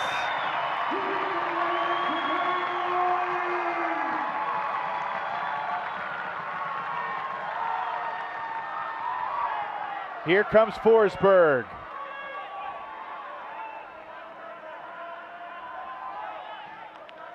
Jorgensen. Oakland's last goal, Ian, came with 8:44 to go in the third. Salt Lake's looking to make it 5 straight, and Bryce Merrill just used his final timeout with 1.5 minutes remaining in the third quarter. What a wild turnaround, although this is par for the course with these two teams, especially here in Salt Lake City. Don't forget, the last weekend of the UFA regular season continues tomorrow night. The game of the week, DC at Atlanta. And then on Sunday, Madison is in Minnesota. Next Saturday, the one playoff matchup that is absolutely set, 8 Eastern, 5 Pacific. Salt Lake at Seattle. In Atlanta tomorrow night, and also in Colorado tomorrow, Ian, we're going to see the final UFA game for a couple of guys that have had unbelievable careers. Jay Frood for Colorado, he started his journey in Madison, also played with Dallas. And another former Team USA teammate of yours, Christian Olsen, is going to play his final game as a member of the Atlanta Hustle tomorrow. I know over a decade ago you were teammates with those guys, won a gold medal at the U23 level. We got game action here in Salt Lake, bringing it back within 1, but I'd love to get your thoughts on both Jay and Christian as they wrap up really phenomenal careers tomorrow. And Kerr drops the disc. Talk about a buzzkill. Villeneuve, end zone. And just like that, the Spiders snap seemingly all of Salt Lake's momentum. Yeah, I don't know if Jordan was looking upfield before he caught this one. He's just there in the reset space, uncontested, and I think he was just too excited to hear what you had to say about Jay Fruit and Christian Olsen. I guess, potentially. So, I mean, Jay was my roommate for that U23 experience, and I don't think he would disagree with my characterization that at that stage of his career, perhaps he was a little bit raw and more of just a pure explosive athlete. And the cool thing to watch as he grew up was how many more elements he added to his game as a thrower, as a savvy field sense, high IQ guy who could be both a field general and a hunter. And you'd see his name all over the Dallas franchise record books. He's up there on the Colorado record books as well. Couple all UFA first team selections. What an incredible kind of elder statesman right now for the younger Apex guys to learn from. You know, I hope there's a world where, hey, maybe he reconsiders in the off season. Maybe somebody puts the pressure campaign on him before next season. But if this is it, just what a ride. Kerr looking for Redberg, an incredible catch, but he's out of bounds. What a ride, and I do feel for him having come up empty in the championship game a couple times. You got to wonder what could have happened in 2019 if he didn't sustain that lower body injury while he was competing against New York. I mean, of course, New York was a great opponent. I'm not going to say Jay would change the entire outcome, but he could have had something to say. It's his third championship game loss, though, and he never won it all. We get a timeout for the Spiders here with 11 seconds left. Give me a thought on Christian Olsen, who's been on the hustle since their inaugural 2015 season. Yeah, I just love what he's done for that community, for that franchise, how much of a staple he's been. You could count on him to bring the defensive fundamentals. You can count on him to be a rock in the backfield. Another great guy for the younger folks in the Atlanta scene to learn from, model their game around. Never a guy who seemed to let the moment get the best of him. And we know he's been a part of some of the most intense rivalries in the association, but he always seemed to maintain that composure, set the example with the energy level in a way that others around him didn't necessarily always match, and that's something that I really admired about his temperament throughout his career. So Oakland out of the timeout with the clock winding down. The clock didn't start, so the officials blow it dead. And are they going to send Oakland back and have them do it again? They could also just, put 6 seconds on the clock. Ian, we're running out of guys from that 2013 U23 team that won gold in Toronto. Kelson Alexander is still active for Madison. That's right. Colin Camp is still active for Madison as well, but in a different capacity, in the Toner capacity. Great to hear him on the call tonight against Chicago. Leo Gordon takes a look at the clock. One more dish. Riddler gives it back, and that was one too many. Spiders run out of time, and Salt Lake gets a stop, and the fans get a souvenir. And a nice catch in the crowd. They should get a 10th of a goal for that. If a fan makes a grab like that. 17 to 14.1 at the end of the third. You want to bring that up at the next owners meeting? Yeah, I think I got that clout to just decree it into existence. Sounds good. On the last weekend of the season in a game that doesn't impact the playoffs. 17-14 is the score through 3 here on Friday Night Frisbee on another great night in Salt Lake City. 12 more minutes left on the other side of the break. Spiders by 3.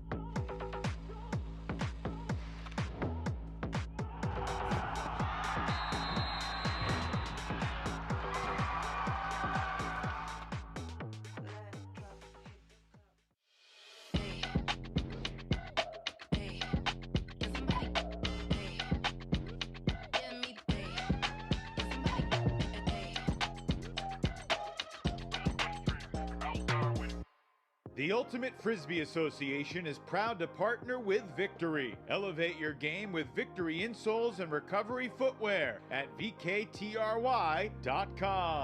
Delta THC Seltzers. No calories, no sugar, no alcohol. Catch life's moments at DrinkDelta.com. Two Town Cider House, bringing the best craft cider for everyday celebrations. Find yours at TwoTownCiderHouse.com. And Disc-It. Round Net meets Ultimate. Disc-It is the must-have portable game for every UFA fan. Get yours at DiscItGame.com.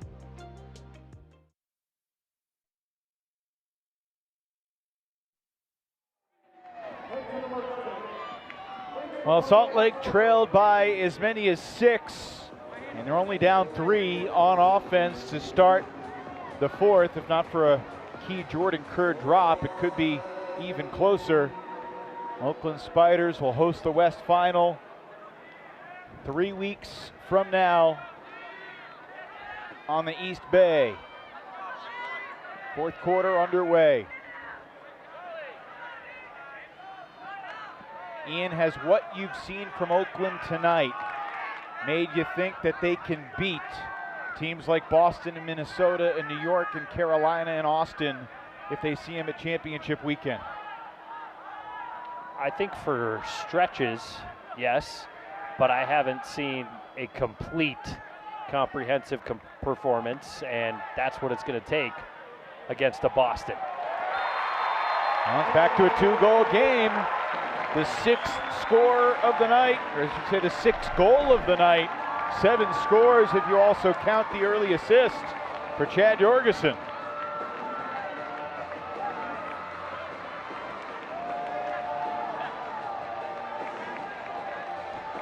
Really nice fit for Grayson Retberg, slotting into this O-line tonight as well. And Chad just finding the end zone, now just shy of 500 total yards.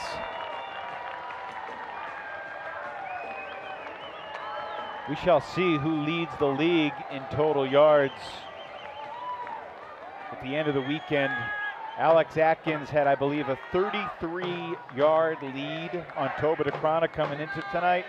I think Kins had something like 600, 650 yards or so. So Toba's up tomorrow against his old team, the Montreal Royale. This game would feel very different if Oakland turns it over again here on their first O point in the 4th. There's contact from behind, and the foul goes against Salt Lake's Derek Knighton. I know this isn't the first point since then, but it's great to see Boyd Flegel back out there looking like he's in rhythm on offense. Clyburn to Atkins. Raekwon swings it for Gordon. Gordon unmarked.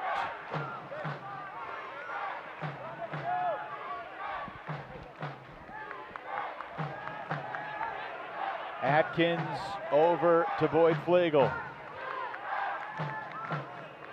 Clyburn. End zone. Got it. Riddoller. Spiders by 3 again.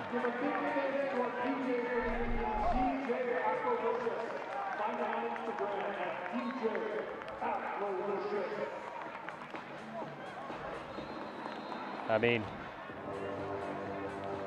you got to feel for a guy like Reed Browning, who always has to take the toughest matchups. Jeff Babbitt, Walker Frankenberg, Dan Riddoller. I mean, more often than not, you're going to find yourself on the wrong side of those matchups. And right there, Riddoller just kind of beats him to that front corner space. And, I mean, kudos to Browning stepping in the arena, but just not quite the positioning or the speed at the end there. Game high 533 total yards for Riddoller, who just caught his first goal to go along with the 4 assists. 10 minutes and 9 seconds remaining.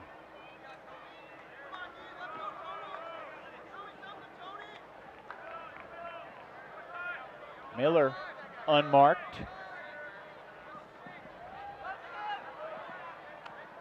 Here's Chad. He had an early picture perfect tuck, and then he had 3 strange throwaways, all of which soared out of bounds. 2 out the back, 1 across the sideline.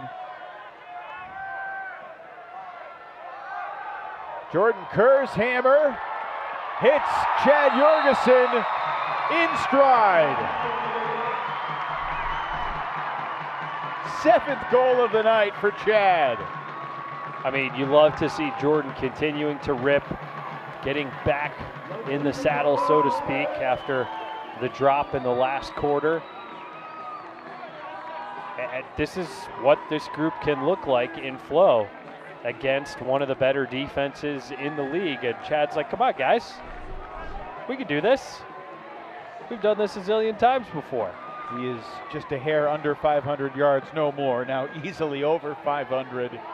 Closing in on 600 after that point. I mean, we go back to the keys to victory that we talked about. Salt Lake needing to avoid the unforced errors. I mean, that's more than the margin right now.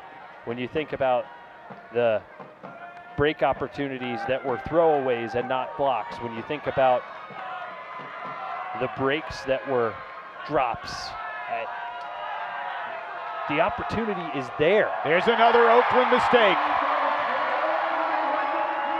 Riddler could not handle the zippy flick from Atkins. And just to re-emphasize your point from earlier, Evan, Salt Lake out of timeouts now. They got to rely on this D-line.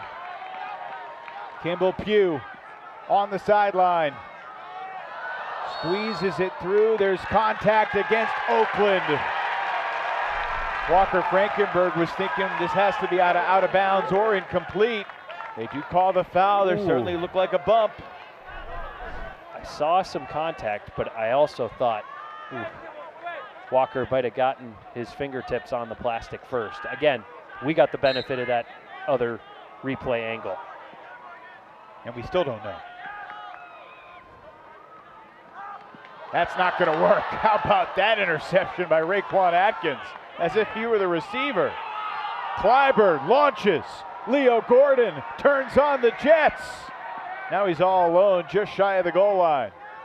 Waiting for reinforcements. And that was not the best defensive plan to let Daniel Riddler go to the end zone all alone. I mean, the opportunities they're there. Salt Lake is that close to getting things, I don't know, almost on level. Folks up and down the roster just making these errors that I understand it's a high pressure situation, but like, is the look in your progression of looks a 75-mile-an-hour fastball to like a half-covered guy? I don't know that that's what Bryce's system calls for. 8 minutes left. Salt Lake's offense back out there. Kerr working with McKay. Wide open man deep was Retberg. Miller at midfield. And we got a foul against the Spiders. McKay walks off the 10, eager to restart. Waiting for the whistle, gets it.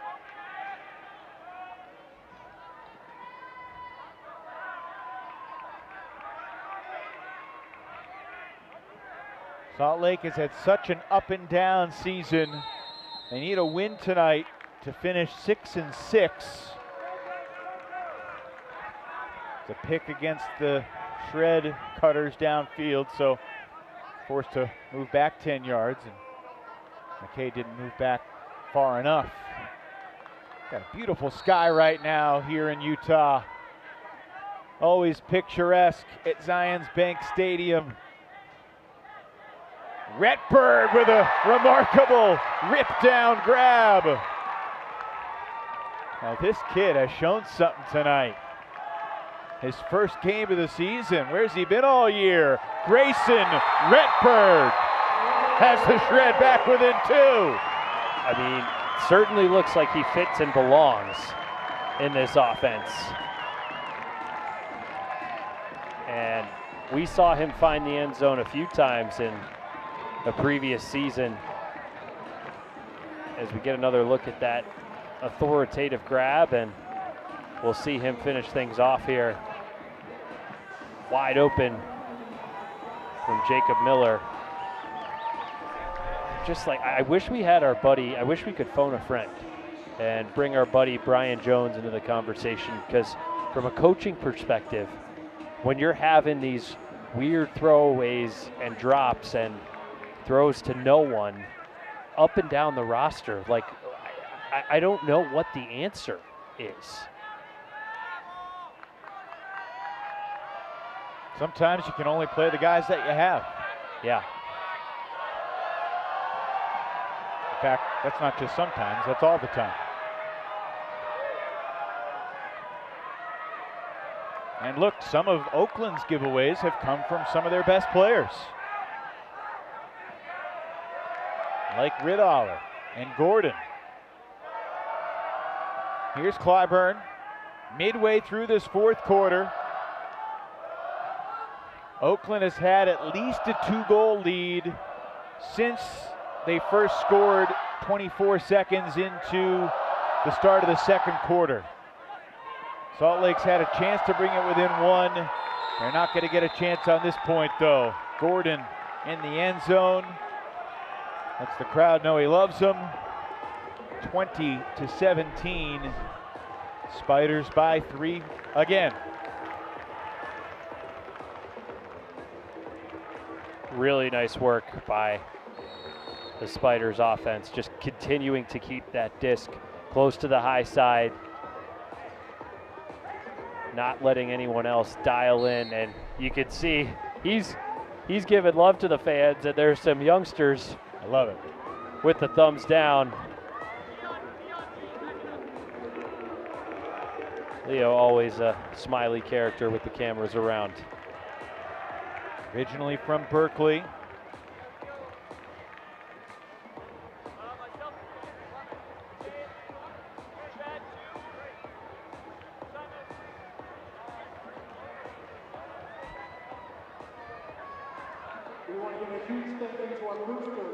There was a call against Salt Lake.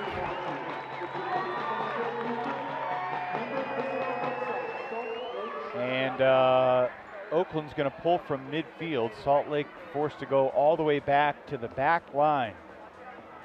Key in this situation is to throw a towering pull that lands in bounds. Now you're at midfield. You only have 60 yards for this to go in the air before it's too long. This is a pretty good pull. Blades down at the front of the end zone. Defense is there.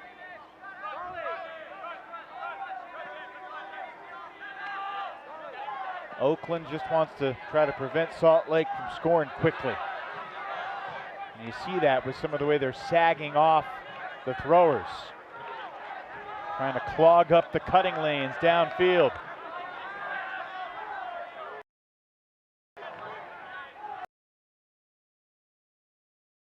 Continued for Chad to McKay. Armstrong again, a lot of space. Sideline for Dastrup. And no Jace Dunabile tonight. He's played every game this season up till now. Shred expect to have him back in the playoffs next Saturday in Seattle.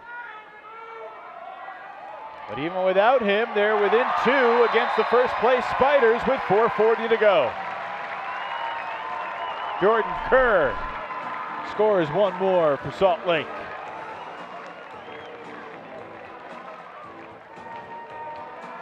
Good patience from the Shred offense on that point. You could tell Kerr is focused. He just wants to get that D-line out there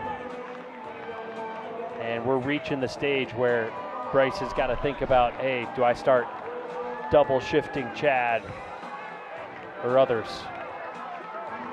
Ian, do you think Salt Lake gains confidence from tonight? Win or lose? Look, the first game at Oakland, they were embarrassed. They lost by double digits. The second game, they were down by 9 in the third quarter. Yeah, they get within 1. It was a little fluky. Yeah.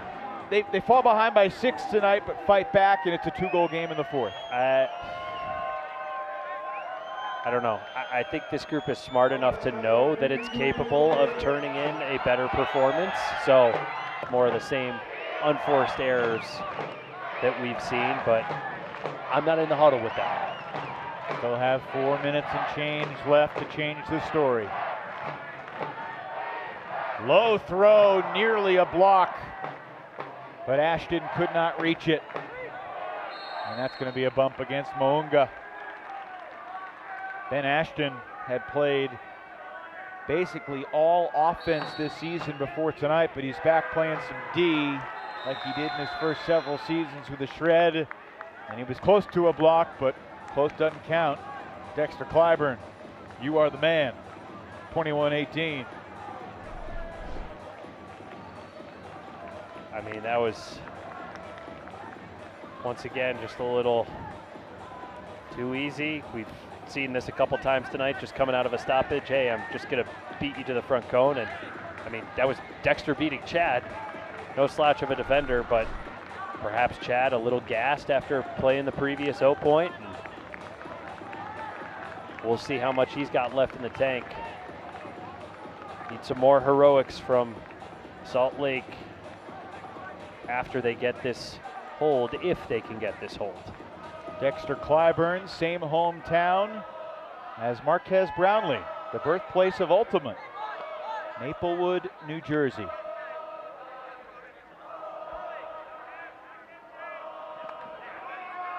Again, Salt Lake cannot take too much time. Luke Jorgensen is out there with this shred O-line. Yeah, it looks like Chad's getting a point off after playing the last 2. Oscar, crossfield, that's a nice look. And Grayson Retberg goes to the space. And Oscar and Grayson are excited. 2-goal game, 3:21 left. I love the execution on that throw. It had to be high enough to go over the defense, but it also had to be tight and zippy enough to not hang so long that a help defender could come to that area. And nice work by Retberg finding the soft space. Brown knowing to look all the way to that other half of the field. I don't know, man. Are we looking at the next generation of the shred O-line right there? Is that who the keys are going to be going to in the next couple of years? I think they'd love to get Will Selfridge back from Atlanta. Who wouldn't? But absolutely, add McKay Jorgensen into that as well. Yep.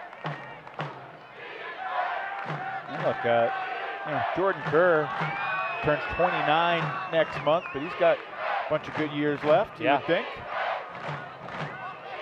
I saw a situation there.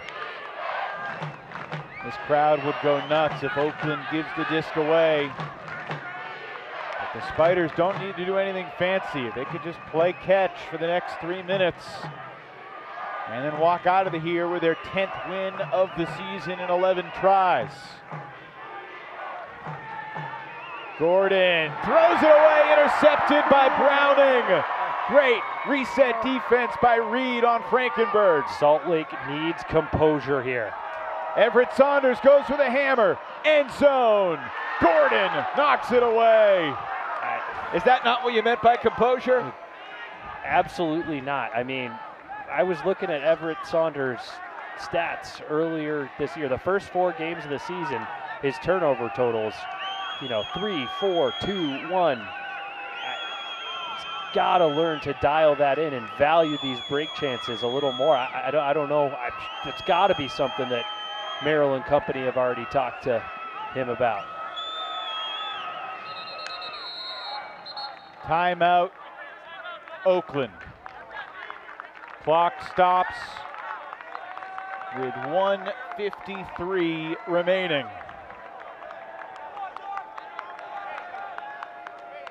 Liam Kreis taking over for Caleb Merriam.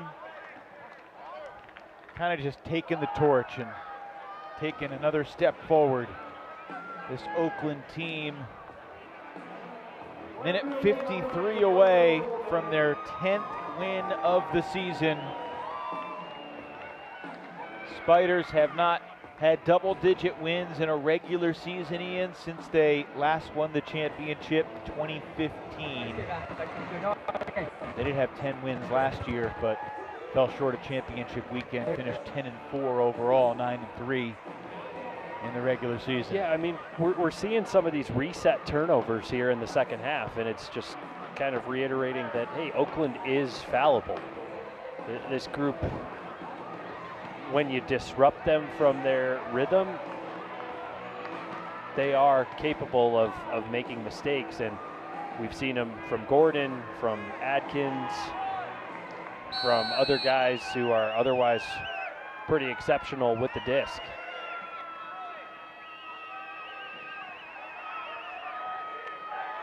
So the clock ticking again. 100 seconds left. Spiders go to Colorado tomorrow. Riddaller with one more last bit of athleticism. Certainly seems like the hamstring is held up all right, Ian. Dexter Clyburn with another score. Daniel Riddaller, the spectacular assist. I mean, that's a candidate for the new logo of the association. Here's the block from Browning. He's been so sticky in the reset space tonight. And then Saunders with the hammer that Gordon was able to block and atone for his mistake. That is exceptional stuff from Riddaller. Yeah, put that on the next logo of the association. Well, it was really hard for him when he had to miss the Minnesota game. Yeah. After tweaking his hamstring, he knew that that was a great opportunity to show what he could do to a larger audience. But I think the world has seen Daniel Riddaller's ability tonight. Oakland needs 3 goals in 75 seconds. Salt Lake. Or Salt Lake does, and this isn't going to help. Orm just dumps it back to Villeneuve, who's unmarked. I mean, you asked me that question earlier, Evan. Like, does a performance like this give Salt Lake confidence? You heard my answer earlier. Do you want to play devil's advocate and make the other case, or are you not seeing it either? Look, I think even after a rough start, Chad Jorgensen has had undeniably an impactful game. Of course. I think what they've gotten from Oscar Brown and Grayson Retberg on the offense, I think Carson Armstrong has had one of his better games of the season tonight, a year that's been up and down. He got a hamstring injury as well when they went to the Midwest. Only played 3 points that weekend at Madison in Minnesota. And look, defensively, they've been very close to a lot of blocks like that. They've gotten turnovers from this Oakland offense. Now, have they been efficient punching them in? Not necessarily. For the night, they're 3 for 10 on break chances. And that's what I'm saying. Like, I don't think that is going to have them walking away feeling particularly confident. Well, I'm thinking about their offense, their ability to hold. Oh my goodness, a laser hammer. That's going to stop the clock with a couple seconds left. 2 seconds remaining on the stadium clock.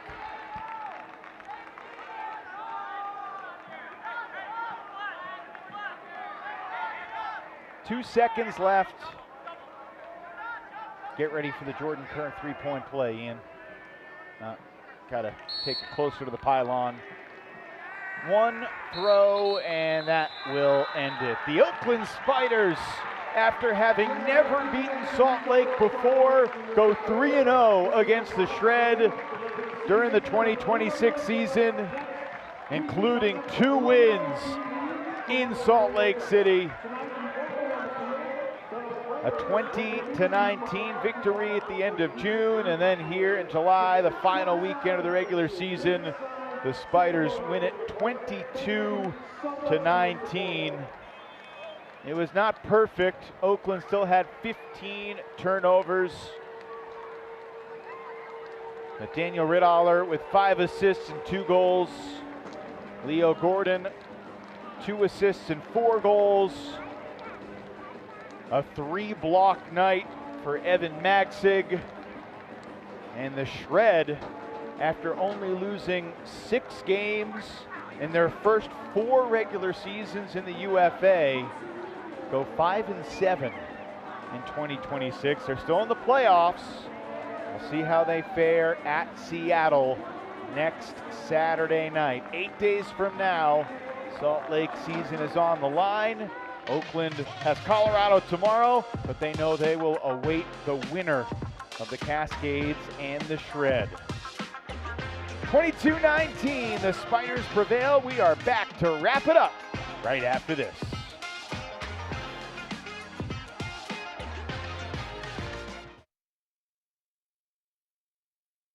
Summer, Ultimate takes over the world. From the rising stars of World Junior Ultimate Championships to the seasoned battles of the World Masters Ultimate Club Championships to the biggest stage in Club Ultimate, the World Ultimate Club Championships. Watch it all unfold live, exclusively on UltiWorld.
(22-19), Oakland victorious over the Salt Lake Shred, and we are delighted to welcome our Delta difference maker, Daniel Riddaller, into the broadcast booth. Daniel, after the game, you climb up the stairs, join us up here. We have a little air conditioning, so hopefully this is nice. But nice win for you and your team tonight. What was it like for you getting back on the field after a month and a half dealing with a hamstring injury? Yeah, great. Really fun. Got a chance to test it out last week in some club games. So it felt good to go. Really just grateful for my teammates for welcoming me back, giving me the chance to come back out here, and really just grateful that I was able to commit to the rehab and be able to get back out here. Shout out Mike Havoc for the rehab program. Great to hear. Great to see you back healthy. It felt from up here in the booth like there were a couple sequences where you guys just collectively decided to turn it on and reach a different level. I'm thinking about that break run at the start of the second quarter. There was another run deeper in the fourth quarter. You obviously had to withstand a little bit of pressure and pushback from the Shred as well, but was there anything you all were talking about that was kind of motivating you and elevating you guys to different levels throughout that game? Yeah, I mean, I think we really respect the Shred. Every time we play them, it's a huge fight. We've had really close battles for all the years. They always are like really strong in the second half. Have always pushed us in the third and fourth quarters. So no matter what the score at any point, we just knew that it was never out, or they were never out of it. So it was less of like turning it on and more just them being a really great team. So we're just giving it our best the whole time. And a couple times we were fortunate that showed through. I think talking to Liam Kreis before this weekend, he mentioned that you all wanted to treat this entire experience like championship weekend practice. If you all are fortunate enough to qualify, this is a great road trip against high-level opponents. How would you assess how y'all are rising to that challenge or not now that one game of the weekend is done? Yeah, I think just fortunate to have more reps against really high-level teams. We know that like our championship culture like isn't just like one road trip or a couple of games. It's how we treat like every single thing we do throughout the season, and it's hard. And we're pushing ourselves to rise to that every practice, every game, and just again fortunate to be out here competing against good teams. So yeah, we want every challenge we can get going into that. Daniel, this is your third year in the UFA. Can you take us back to the preseason conversation? You played D-line the last 2 years.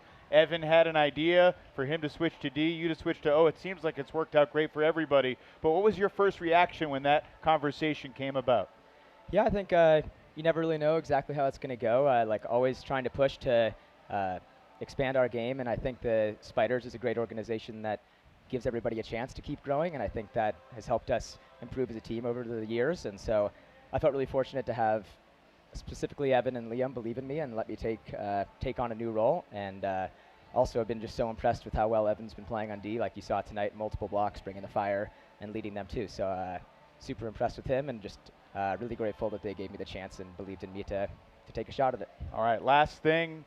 3 weeks from tomorrow, most likely, you'll host the West Division Championship game. What's the biggest thing as a team that you need to continue to hone and excel at as you head into the playoffs to try to get back to championship weekend for the first time for the Spiders since 2015?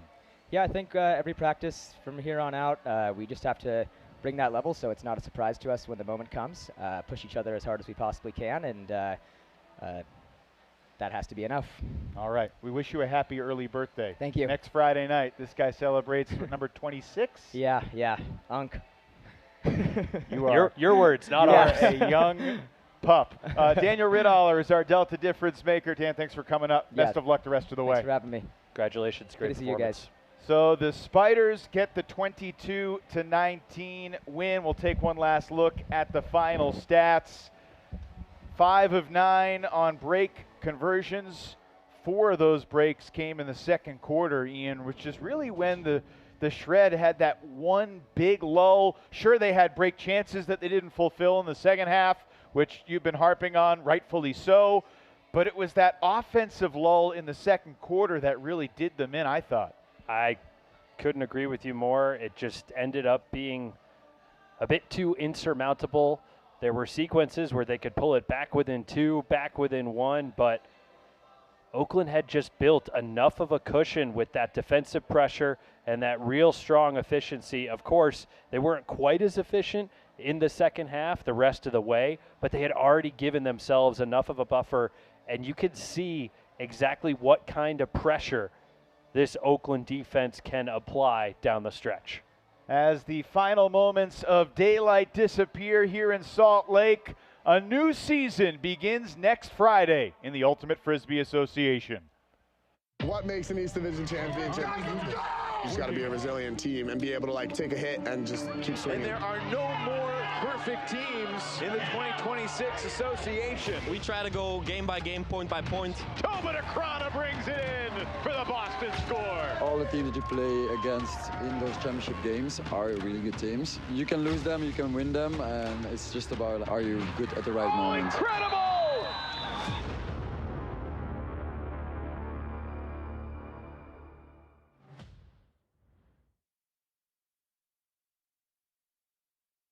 Next Friday night, and the official schedule will be unveiled at the end of the weekend, Sunday evening. Make sure you check out watchufa.com for all the details. But man, it's been a fascinating regular season. 12 weeks ago, you and I were in San Diego for the only game all year that had 2 teams both finish single-digit turnovers. And look, that could be the first playoff game next Friday night. If Austin takes care of business tomorrow against Houston, next Friday will be San Diego at Carolina, and the Growlers trying to return the favor on the Flyers' home field. Yeah, they set the bar pretty high right off the bat, and I think both of these teams that you mentioned there have kind of transformed as this season has gone on. San Diego's had the benefit of a lot of guys getting healthy. Carolina has had its college imports, Tobias Brooks and Zeke Thorson added to the roster. So much to be excited about in the South, the West, everywhere as we wrap up the regular season and head to the playoffs. WatchUFA.tv is your home for the rest of the regular season slate. The game of the week tomorrow, DC at Atlanta. And don't forget, Madison at Minnesota on Sunday night. Also have Indy, Toronto tomorrow. Just curious to see how the AlleyCats look against the Rush heading into the playoffs. Oakland Spiders were not perfect tonight, but they were good enough on the road. They are 10-1. They got Colorado tomorrow. Ian, wish you and Chuck luck on your call in Golden. Final score tonight, Oakland 22, Salt Lake 19. For our entire crew and my broadcast partner Ian Toner, I'm Evan Lepler saying good night from Salt Lake City.